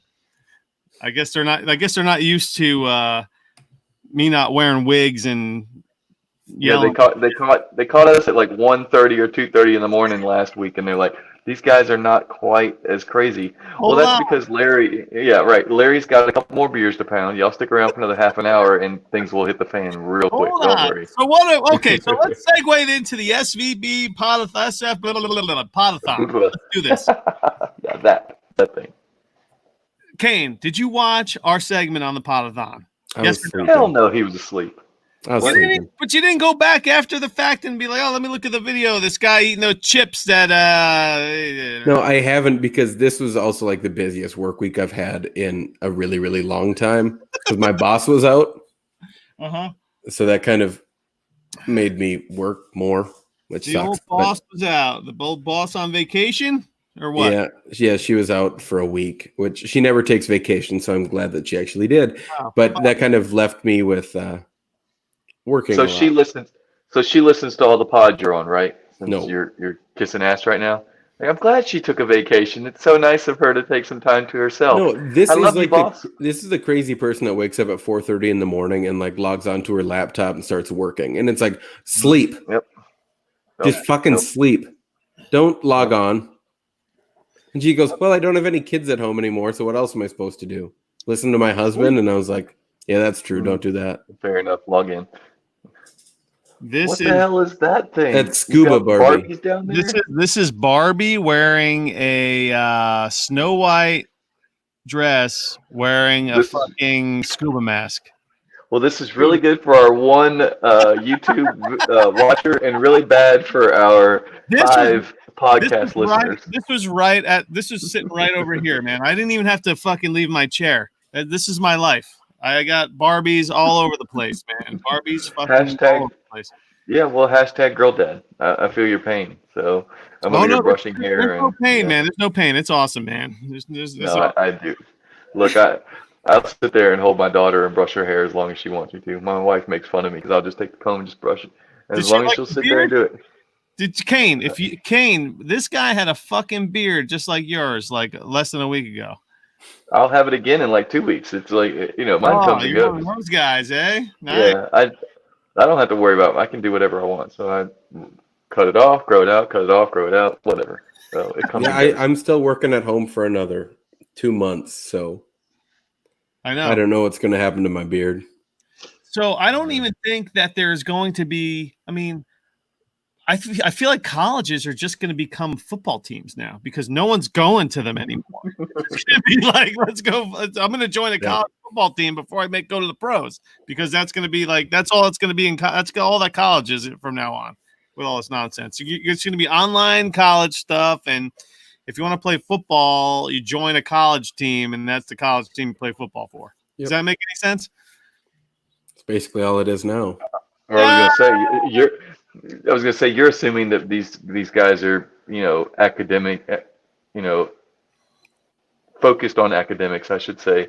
And that's some not how people that are, is. and some people clearly aren't, right? And that's half the battle. But if you want an interesting study, look up UNC. What happened at UNC a few years ago? Mm-hmm.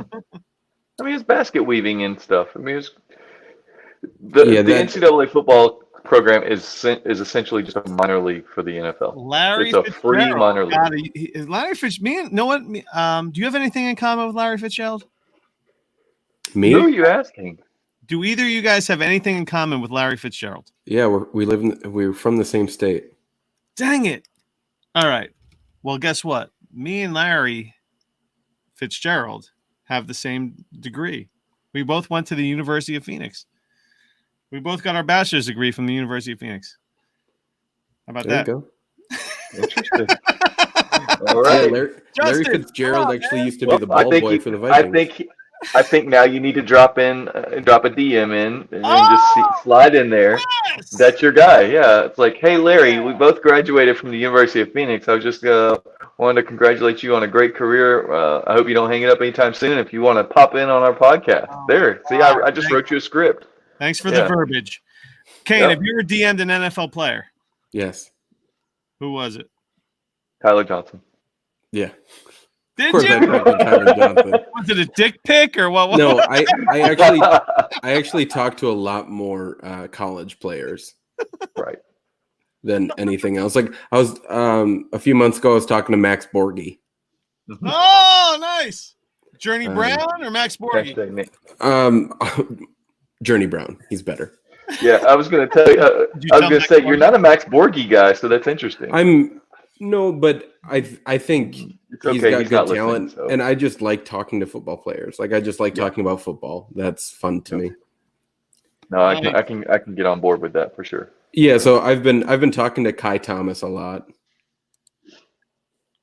You're going to get into some deep names that I have no idea. That means nothing to you guys, but he's one of the new running backs coming to the University of Minnesota. No, he's going to be a freshman at the University of Minnesota this year. He's going to be a freshman. Did you check his ID before you jumped into his DMs? No, did you make sure that he's legal? I'm just saying. Okay. It was all above board. It was all waist up. That's legal. So I was hoping that I would get 2 picks during this podcast, but apparently only. So I took Mims. Jerick McKinnon went next. Really? Yeah. I'm not even sure McKinnon's off the board yet. So people are overreacting to this Mostert news. I don't even know if it's news really. It's just some conjecture. I don't think he gets traded. Did you see the Scott Fish tweet? There was a Scott Fish tweet that said, your old boy, Devontae Freeman, to the Niners. This was like yesterday. That doesn't make any sense because he wants what he was offered for, and he wants more than that. Well, it makes sense just because of the Shanahan connection. I mean, that's the only way it makes sense. Yeah, but here's the thing: couldn't they just pay Mostert a couple extra $1 million and make it happen? Versus paying Devontae Freeman Kevin Coleman money. That's all he wants. That's his only ask. And I guess they told him to go fuck himself because then he was just like, I want to trade. So I don't know why. Don't blame him. Get your money when you can. You're a running back in the NFL. Yeah. The issue is he's got that big of a deal for the Niners. I mean, they seem to be a well-run organization, I would think. No. Well, I don't know what the cap situation is, but here's the thing: that he has no leverage. I mean, absolutely none. He's a 28-year-old running back who has never done anything on any team until he arrived on the Niners.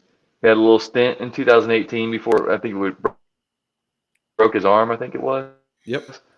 And then had a really nice run at the end of last year. Other than that, and they just re-signed him to a new 3-year deal. He's a nobody in the NFL world. This past offseason. not this offseason, but the offseason before, he had gotten a 3-year deal. Right. So it's not like he's not. He said his agent said he's being paid like a special teamer. There is no special teamer that gets an $8 million 3-year contract. That just doesn't he's getting paid like a special teamer / an RB3. Well, I feel like I understand his beef because I did have a job one time where I'm an HR. I have an HR background, and I took over I got this new job.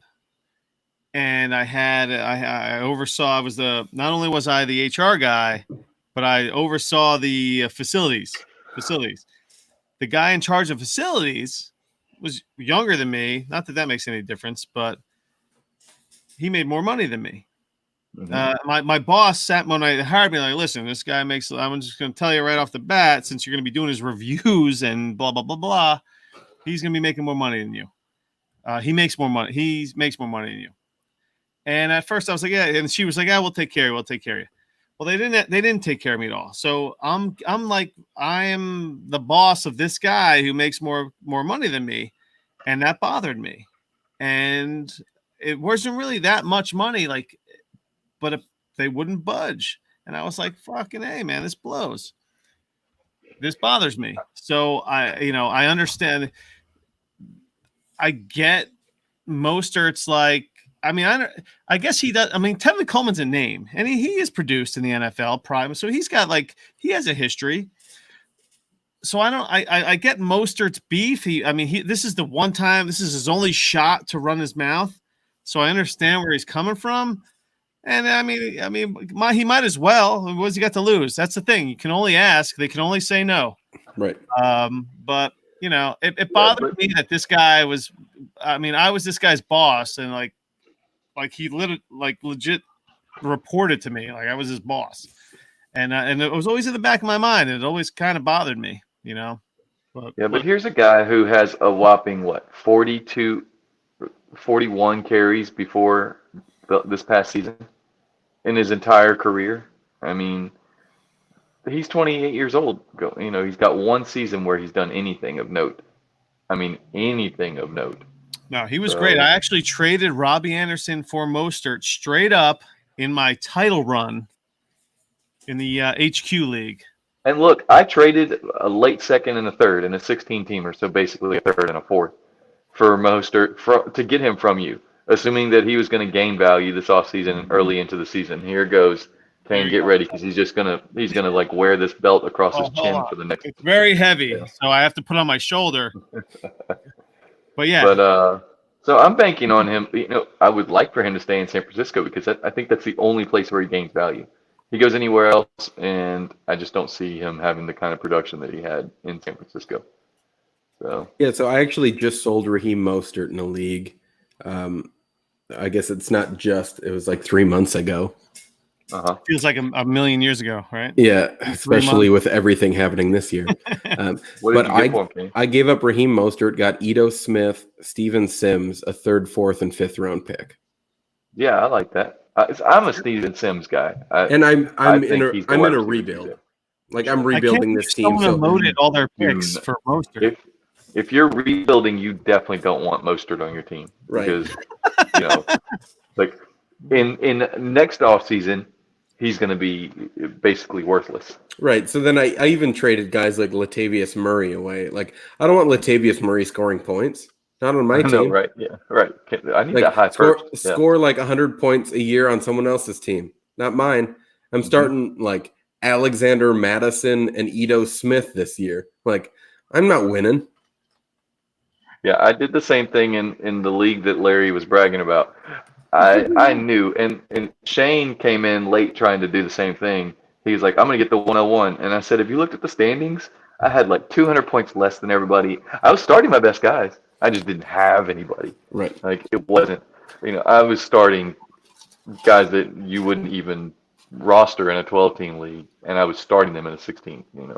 It was ugly. It was really ugly. Yeah, in HQ2, I ended up, after week 1, I ended up trading Terry McLaurin and Darren Waller for 1 first-round pick.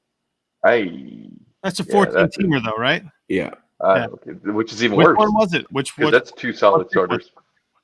Huh? What pick was it? What pick did it end up being? 107 or something. Or I traded the pick. I can't remember. I trade everything. What year was it? Was it Right. 19? No, it would Well, have been for this coming year. Oh, Right, because 2020, McLaurin wouldn't have been around. Yeah, That's it'd have like- been hard to trade. That's like an Akers or a Swift right there. I know. Yeah. So what did you trade for Akers and Swift? Or Swift? Well, then he traded the pick away so he didn't get him. But I Go know. ahead. Who did he trade though? Waller and McLaurin. Oof. Whatever. but in a 14 teamer, and I know that one has at least a little bit of tight You're end getting a premium. running back. You're getting a running back with that pick, probably. And I'm a running backs guy, so but no, McLaurin and Waller, that's still a great value. And the pick, Right. And, I feel like that's an even trade. but it was like, are they actually going to be full year It was things? before the Like right, it was right. 1 week. It was like, oh, are they just a 1 week hotness? Yeah, That you were we see cashing out. season. Right, you were cashing out on the third rounder from the rookie draft and this UDFA basically that you picked up off the waiver wire. That's basically what you cashed in on for a first rounder. Yeah, there's no doubt. Where were you on Terry McLaurin before the season, before his rookie season? Yeah, I liked him. I thought he was. I had him at like the 209 or the 210. Did he exceed expectations for you last year? Yeah, yes, he did. He exceeded everybody's expectations. Well, Madman always talks about. Well, I okay, know so that he went late in drafts, but there was a lot of hype around him, despite the fact that he went late in drafts. So it wasn't necessarily shocking. I mean, it was that he looked the part the way he did. because he immediately looked the part. But still, at the same time, wasn't necessarily shocking that he was, because you heard his name. There was buzz around him, and he kind of felt that buzz. So it looks like I got the first round pick and Anthony Miller. So I guess I got a little bit more back, but that's That's not bad. It really isn't. So Kane, how many leagues are you in? And let's hear your dynasty versus redraft. Let's hear your inventory. What do you got? What do you got going on right now? I can't remember how many leagues I'm in. That's where we're at right now with you. Yeah. More than 20? So the pick ended up being the 109. Oh, okay. Yeah, CeeDee Lamb. So no. I traded the pick. Okay. I traded Deebo Samuel, the 109 and the 205 for Michael Thomas. Okay, you killed it. So stock up on that one. I ended up with Michael Thomas and Anthony Miller. Okay, so basically you traded McLaurin, Waller, Deebo Samuel, and a second for Michael Thomas. Michael Thomas, yep. Which gives me CMC and Michael Thomas on the same team.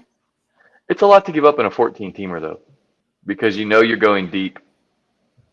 I like it okay. I'm fine with it. Yeah, so it's basically 3 firsts. My team is pretty solid. I just ended up everyone got hurt at the end of last season. Yeah. And you just kind of stuck with it. I had Tyler Lockett and Adam Thielen as my top 2 receivers, and obviously they both got injured. So you're just kind of SOL at that point in a 14-teamer. When both your top wide receivers get hurt, you're just kind of fucked. Yeah. Yep. Yeah. There's no coming back from in a deep league like that. If you lose a couple starters, you might as well just tank. Just throw in the towel, because it's not like you have the depth on your bench to overcome that. Right. So Larry, I think I'm in 22 leagues. Wow, nice. And that's all dynasty? Just the only ones that are redraft are just the Scott Fish Bowl and then 2 eliminators. That's exciting. Now, how many of those leagues are Devy leagues? 1, 2. So I have 3 traditional Devy leagues. And then I have 2 Campus to Canton leagues. And then 1 that's just a crazy Devy league. That's where we started with a 100-round draft. of Oh, Devy wow. players. Holy fuck! It's also full IDP. Holy motherfucker! Full IDP. Yeah, really. Now, do you like playing IDP? That's the first time I've ever done it. Oh God, I did an IDP, a free Yahoo league, Yahoo Dynasty league, which is terrible because everything just closes down like it's the fucking like you're down the shore. But the Jersey Shore shuts down. There's the off season and it opens up again in the summer. But, Right. yeah, man, it's the same fucking thing with Yahoo, with a Dynasty league. Same thing with ESPN. Like, I don't even know why they're these platforms. Anyway, when I got in my first Dynasty league, I got into a Yahoo one, just random free league, and had IDP. And the IDP, I didn't even give a shit about. I just filled my guys, and the IDP was just whatever IDP guys, and they just trailed like cans, like stringed up to the back of a car. That was my IDP team. Yeah. Driving down the fucking street. That's it, man. That's IDP for me. Cans attached to the car is IDP for me. Yeah, this is the first time I've ever done it. I doubt I ever do another one. I just like the idea of this one because we started with a 100-round draft where we don't own any NFL players. How long did that last? It's still going. Jeez. When did it start? Like 2018? Started in February, right? We started 2 months ago, month and a half ago, something like that. I can't really remember. And we're on round 40 something. Now, what do you like? What do you like? What do you like? Cruising by past grammar schools? You doing Google fucking maps and zooming in on like? So anytime I go to the ball field and there's just a kid playing outfield and his dad goes, "He's got a great arm." I'm like, fuck it, he's on my team. He's got good hands. I was like, it's odd when you ask for his name, but I just put in this spreadsheet that little kid I saw in left field in Marshall, Minnesota. Hey man, just wear dark sunglasses. Yeah. You're good. Yeah, so like it's just a crazy league, and it's just with a bunch of good guys. And in my thoughts, I'd rather be in a league with great guys that I don't 100% love the scoring settings in, than be in a league where I love the scoring settings and just have shit people in the league. What's your favorite league? So like I really like campus to Canton leagues. I think they're just really exciting. They're a lot more fun. Yeah. So that's just basically where you have two sides, where your college side is also scoring points and facing other college teams, and then they split the payout between the two leagues. So I think that's kind of fun. I really like doing that. But I think other than that, I like just a traditional, super flex, 2 running back, 2 wide receiver, 3 flex, 1 super flex spots, like 10. Like how many starters? What's your like 10, 11 starters? Like I like that. 12-team league is fine. I love more starters the better. I love minimum 11 starters. Has to be super flex. Has to be tight end premium. Don't even come at me with no tight end premium. Tight end premium. I could take or leave. Why don't you like the tight end premium? I'm fine with either. It just doesn't. It doesn't add enough for me. If the choices are between a tight end premium league or a Devy league, I'm going to pick a Devy league every time. Well, what about the Devy plus tight end premium? Are you in any Scott Connor? I'm in a Scott Connor league that has it's like a fucking. I'm not in any leagues with Scott. Holy fuck. He's got which is great because then he and I just like DM all the time, just talking about college players. Oh my God. Yeah. Okay, so speaking of college players, I brought this up to Larry earlier. Yes. Okay, so speaking of college players that you may not love, yeah, all right. So I was on my run this evening and was trying to think of something to ask that maybe you hadn't been asked. No, I run for fun. He was carrying very unrelatable. Yeah, it's unrelatable for most people. Yeah. A couple suitcases. He had a CD player. He had a VCR on his back. Boombox on his shoulder. Hell yeah. It's funny when I take my daughter out to run. You guys are joking about a boombox. You got the jogging stroller? Yeah, I got a jogging stroller, and we throw on like I got a Bluetooth speaker that I put in the bottom of it, so we got jams going down the road. There Like you go. Sure. she loves it. Yeah, so we'll play all kinds of music. And one day I'm running by, and this guy, he's like, I don't hear the music, and then he goes, oh, there it is, because I got closer, and I guess he finally caught wind of it, and I was like, always. The girl wants music when we go for a run. So There you go. but I was running and I was trying to think of something that maybe you hadn't really discussed. So I got one question for you. Who's a player that you project to lose value, but not based on his talent or anything, but based on situation?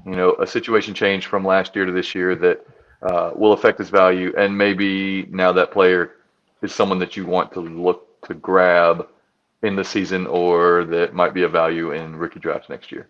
Oh, that I want to look to grab now. Ooh, Kylan Hill? Or really? no, I mean someone that you'll want to grab after that decline in value, like come November, December, or in the You rookie said draft Colin next year. Hill. So I was thinking the other way, like who has a change of scenery that like I want to buy now because I know that their value is going to be more expensive is how I took it. And like Kylan Hill well, let's do both. definitely fits that mark, right? Like if you Sure. get Kylan Hill now and he's going to have 397 catches, in the Mike Leach offense in Mississippi State, clearly he's going to stock up. Like we know that. Conversely, is like I actually think that Max Borghi is going to fall hard. By losing Leach, yeah. So new Coach Rolovic, coming from Hawaii, the offense doesn't throw to running backs very often. So I think that's going to hurt Max Borghi a lot. Some other guys that are going to go down. How upset is Chuba Hubbard that he didn't come out? I think he's got to be more upset. I meant Travis Etienne. I meant Travis. Either, both of them. I mean, they've got to be kicking themselves right now because they may not even have a season this year. Yeah. So. Yeah, and I think and they don't have a $30 million check sitting in front, or $17 million check. Yeah, I think Travis Etienne is clearly for me the running back one right now, and I don't think it's necessarily close. Right. He's going to be the top dog throughout this entire draft process. I got a great trade for you. Would you trade Chuba Hubbard and T. Higgins for Travis Etienne? Yeah. Yes. Wow. Really? Yeah. So I think the biggest knock with Chuba Hubbard is his vision, which is a little important. So every time he does like his own read that should be going to the B gap, it's almost always turns into like this lazy outside run because he just thinks that he's faster than the ends and the cornerback, which granted he is, but that's why pursuit angles matter. That's not going to apply in the NFL though. Right. And I think his vision is scary. And I think all of the top four running backs right now, right between Etienne, Hubbard, Najee Harris, and Journey Brown, all have significant question marks that they kind of need to answer. Really, Najee Harris and Etienne have less question marks because we just have enough tape on them that we kind of know what they are, and there's just not a huge set of deficiencies in their game. But Etienne clearly has the highest ceiling out of these guys. Yeah. Etienne, I agree with that. I like Etienne a lot. Etienne's he's incredibly fast. He's basically has the speed of Chuba Hubbard with the contact balance of like almost like old school the bus, like old school Jerome Bettis. You could like bump Jerome Bettis and that's not going to even get close to bringing him down. Like Etienne just has a really low center of gravity. So when you bump him, he's not going to go down just off of like a little bump or a poor arm tackle or something like that. Like that's not going to bring him down because he has that low center of gravity. And I think there's a higher chance that Chuba Hubbard actually loses stock than any of those other guys. So are you on the tier of 3 wide receivers next year? Yes. Moore, Bateman, Chase. Those Yep. three. That's how I think that's kind of the consensus right now. When I was putting my question together in my head, the first name that popped in my head was Jamar Chase. And could he lose value immediately? What if he has a season like what Jefferson had in 2018, where it's 875, 900 yards, 6 touchdowns, and Michelle.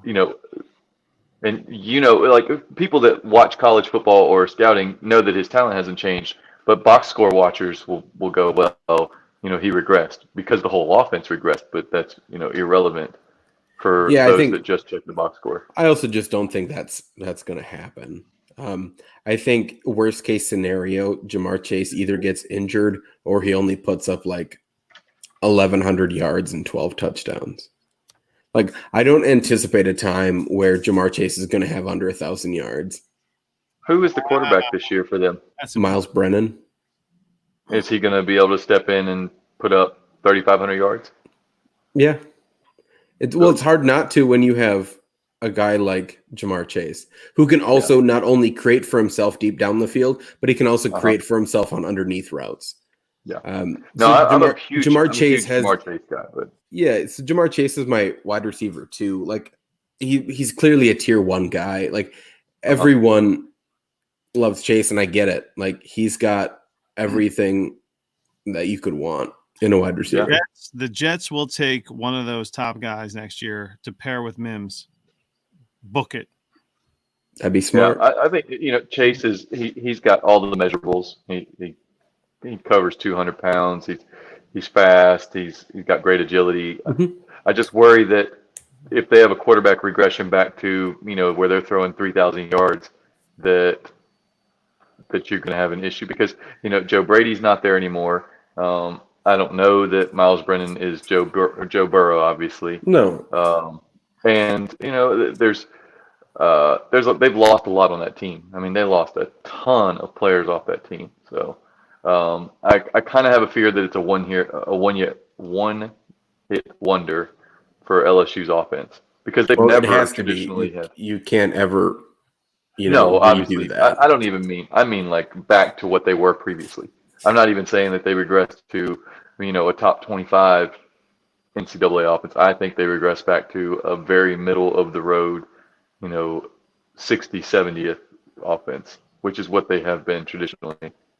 Outside of playing scrub. I guess necessarily that wouldn't surprise me, but at the same time, just the talent that they have around, I think that's going to be difficult. But I think in a year where they're only facing SEC competition, if it's an all-conference schedule, I think that totally could happen. The defenses in the SEC could just totally shut Miles Brennan down. Yeah, that's a fear of mine. And that's a good point that he's not going to have some of these, ooh la la. That's what we call it down here, University of Louisiana Lafayette. Those kind of games. Hey, don't talk bad about the Raging Cajuns, baby. I'm not talking bad about them. I'm just saying. Where are you with Josh Fields versus Trevor Lawrence? I mean, so Trevor Lawrence is clearly the top quarterback. I don't even think it's a question. Like the Andrew Luck that's never going to get hurt. That's not going to get hurt. So I think if you're watching Trevor Lawrence, I think the biggest thing that you're going to find frustrating with him is that he knows he has so much talent that he can still make the first read work. Does he play this year? Why bother? Well, it doesn't matter. The place he plays, yeah. Does anybody play this year? How about that one? Is there going to be why would there be? I think there's a low chance that we have college football in the fall. I'll tell you this. I'm there with you. I think I'm a parent. I mean, unless my kid's on the cusp of making it big or hitting it big, if you already locked up, if you're Trevor Lawrence's parents, why you locked? You're already locked in, locked and loaded for the number 1 overall pick. Why put yourself in a position to get sick? It doesn't make any sense. Oh yeah, let me run my kid out there. It's not even that. Let's talk about the parental. It's not even that. I mean, go ahead. I don't even think it has to get to that because you've got these teams that have 15, 20, they get these positives in huge clumps. Well, how do you put together a team if you're quarantining people constantly and not just, 3, 4, 5 people. Like Oh, yeah. Major League Baseball has been Huge. they've been throwing their numbers out there. They're loving their numbers right now. It's like, oh, we had 14 positives or whatever in the second wave. That's not going to hold true. That just can't. It's physically impossible for the way this virus works for it to not spread at some point and have a breakout. And then you're sending a B-level guy out there on defense. You see this in training camp all the time. You got the overzealous guy that's trying to make an impression. So he's gonna level, the Trevor Lawrence that's out there that's missing half of his offensive line because they got COVID. And so you have the half-ass defensive back coming in to show the scouts that he's somebody important, and he's going to take Lawrence's head off for no reason, or Justin Fields, whatever, any of those top guys. If I'm bring the parents into the discussion right now. Hey, my kid's not going to fucking, these kids are fucking 19, 20, 21 years old. You're not playing fucking football. You already locked up a $30 million contract. Why would I bother sending you? You're not going out there. Forget about the pride and all that bullshit. CMC didn't play in the bowl. All the guys that okay, so we've entered the realm the past couple of years where the big names don't play in the bowl games. Good. Now it's like you're not going to be playing in COVID games. Fuck that. You're already locked up. You're already a top. If you're a first round pick, if you're a top 15 pick, why are you playing this year?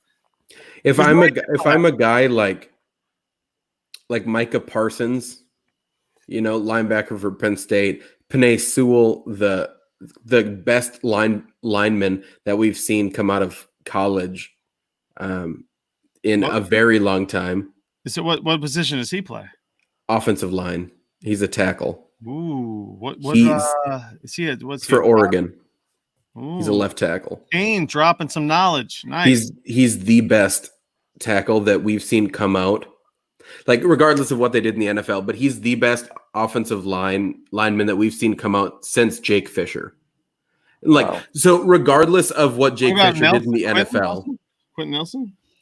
But I'm just talking like pure tackles. Okay. Like just from a tackle standpoint. Like Jake Fisher coming into the NFL was going to be the next best thing.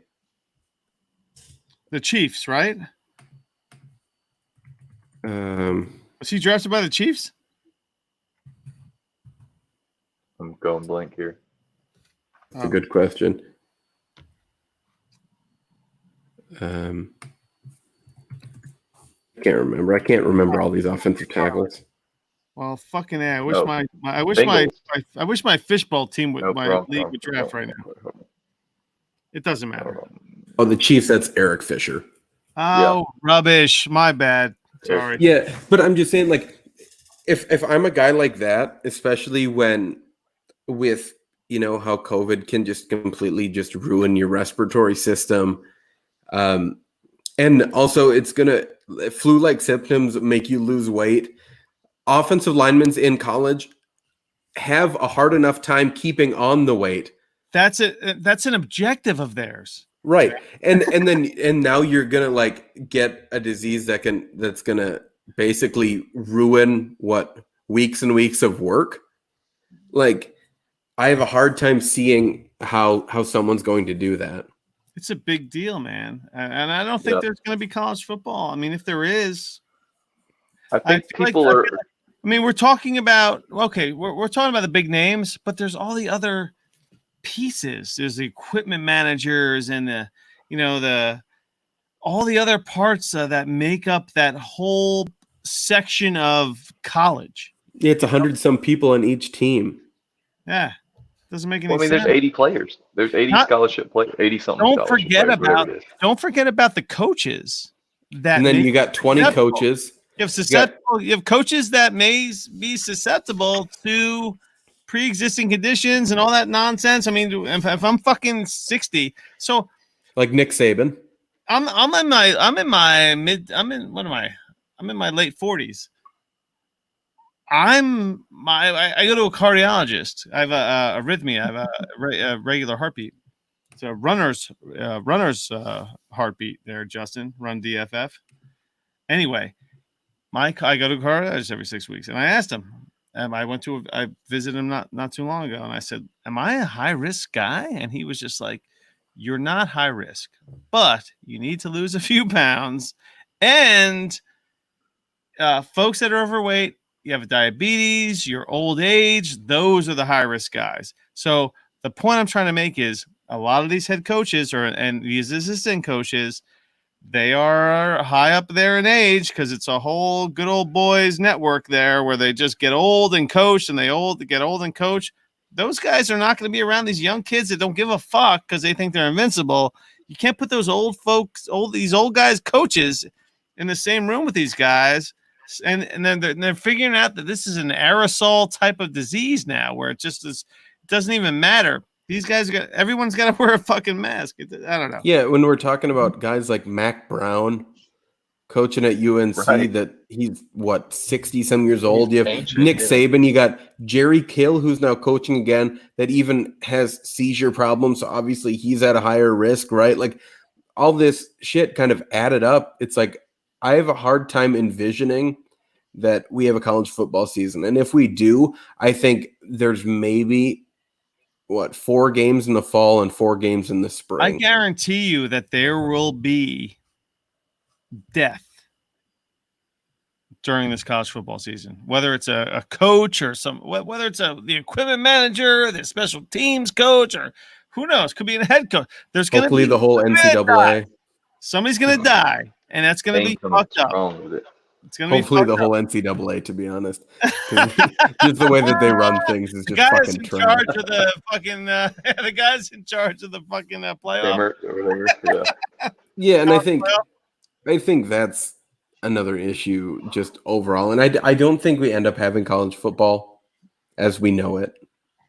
Yeah, and I think you're talking about 4 in the fall and 4 in the spring, but now you're talking about putting guys having 2 seasons, or whatever, a season and a half, all in one calendar year. Right. So that's going to pinch. And this is That's gonna pinch the going whole to system. evolve. I mean, I know that the pressure is on the NFL because, let's face it, this has nothing to do with the NFL. This is all about money and contracts and owners and commercials. It's all about TV revenue. It's all about that. It's all so the other day I was talking to Matt Hayes, who is the senior college football writer for Bleacher Report. Nice, good for you. And I was like, hashtag name drop. Well, because he had tweeted that he talked to a Power 5 basketball coach that said we didn't play the tournament because of this virus. And he's saying that if college football doesn't happen, it's because the FBS hasn't figured out a safe way to work with the problem. So I asked him, I said, do you think there's any chance it gets moved to the spring? And is that even a viable option for schools? I've heard that. I've heard it. So he said it'd be absolutely disastrous to the sport with too many unintended consequences. It's basically a last resort, is what he was telling me. Right? Because if we're just looking at football itself, right, that's the same time we're having the draft, the combine, their pro days, all this shit. And you're trying to add all that together, and it's just going to cause injury.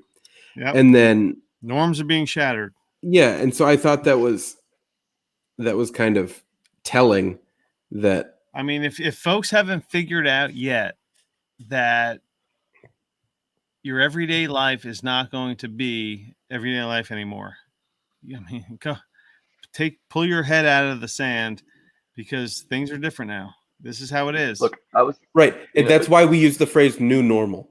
We have to find our new normal. The new normal. Yeah.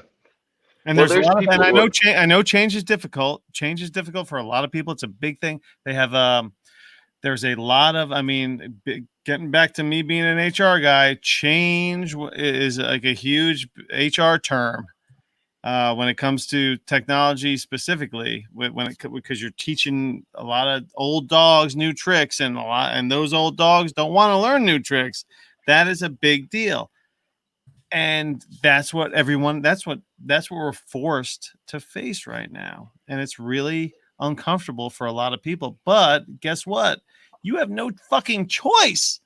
Right. Your alternative is, hey, go die. This is what I think. Speaking of no choice, like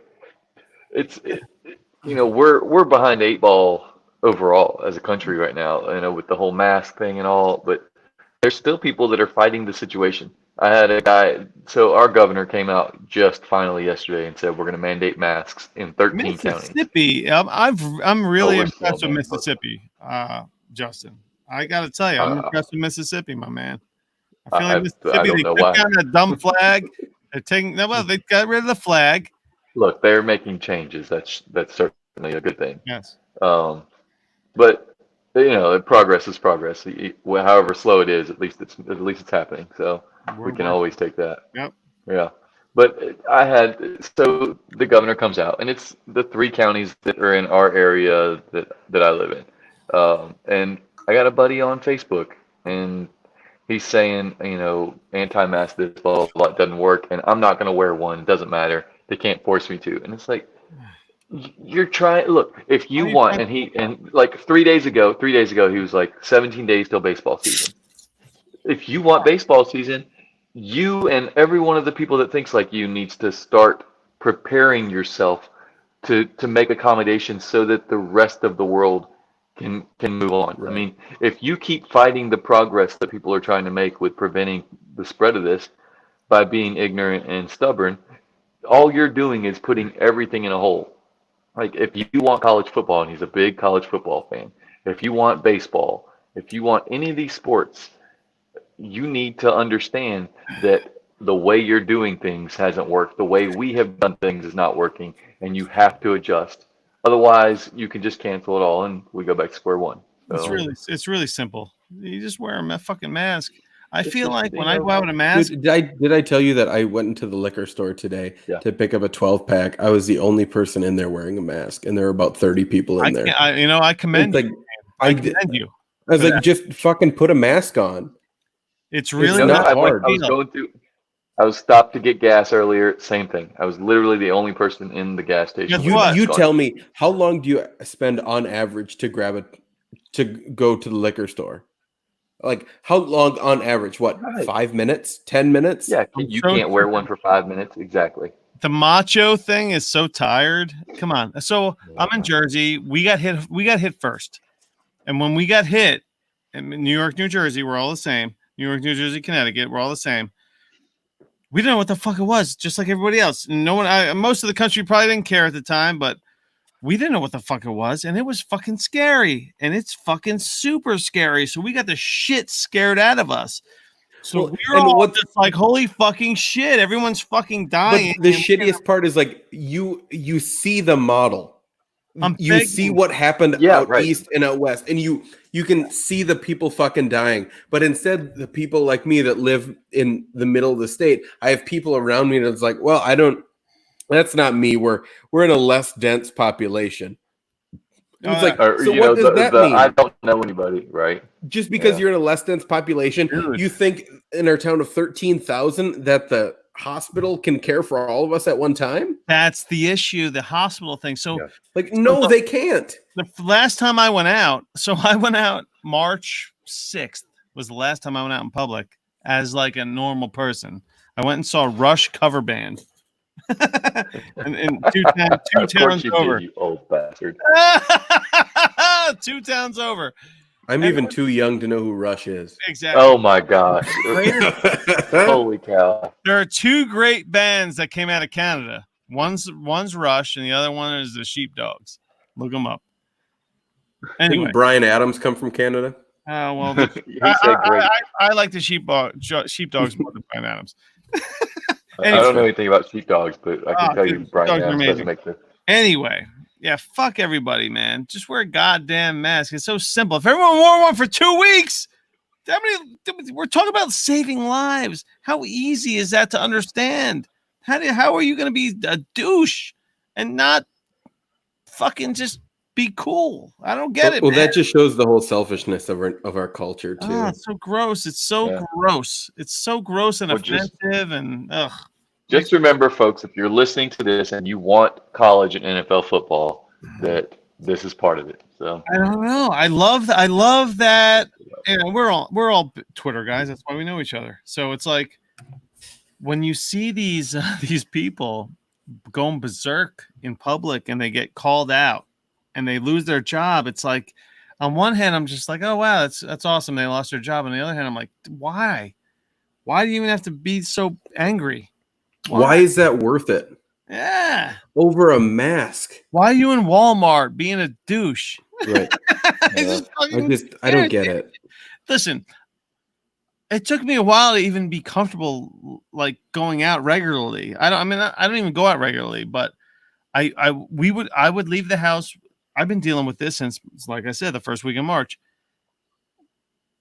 I had food. The only reason I left the house was to get vegetables, fruits and vegetables. Everything we were good.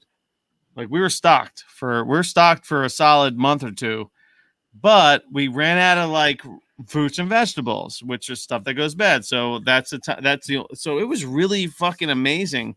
I would strap up and, I'd go out. It was like I was going out for a hunt. Hey, all right, I'm going out. And like I was going out to hunt for food, basically, which really meant just I was going to the supermarket, but I had to get all dressed up in a mask and gloves and all this nonsense. And I come back like all proud, like I just like fucking, was like a big hunter. That's that's hunting in 2020.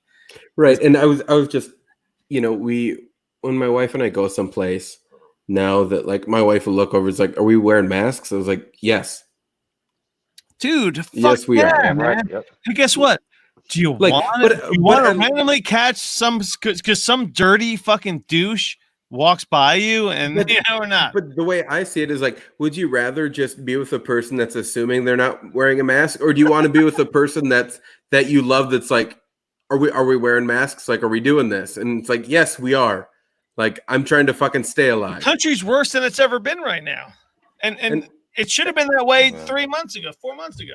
Yeah, so that's kind of my thought process on like the whole thing is like if you want to say like be selfless, fuck it, be selfish. If you want college football to happen, wear a damn mask. Like that's where we stand. Be selfish about it. Like you want sports, so like I want sports, so I wear a mask. Yeah, I want things to resume getting back to normal. Yeah. And the only way to do that, look, if you look at all these other countries that are, they're coming back, they're doing, what is it? New Zealand just came out. They have no active cases at all. Not just no new cases, but no active cases. That's amazing. So, I don't think we're anywhere close to that, obviously, but it sure would be nice to move toward some sort of normality. And that's not going to happen if we're just ignoring as a whole, as a society, if we're ignoring the precautions that we're supposed to be taking. So yeah, I'm totally with you there. Well, I don't know where Larry went. Said something about saving Christmas and ran off. I was texting him to say let's wrap this up. So I don't know. Oh, did you? All right, I just had to take a piss. Yeah. I know we were rocking. Listen, let's wrap this up, buddy. I'm going to cut this down. I'm going to cut this down to an hour. We're just going. Nobody's watching anyway. No one's watching. So we're 2 hours and 17 minutes in, Larry. Let's kill it. Let's end the broadcast. Outro.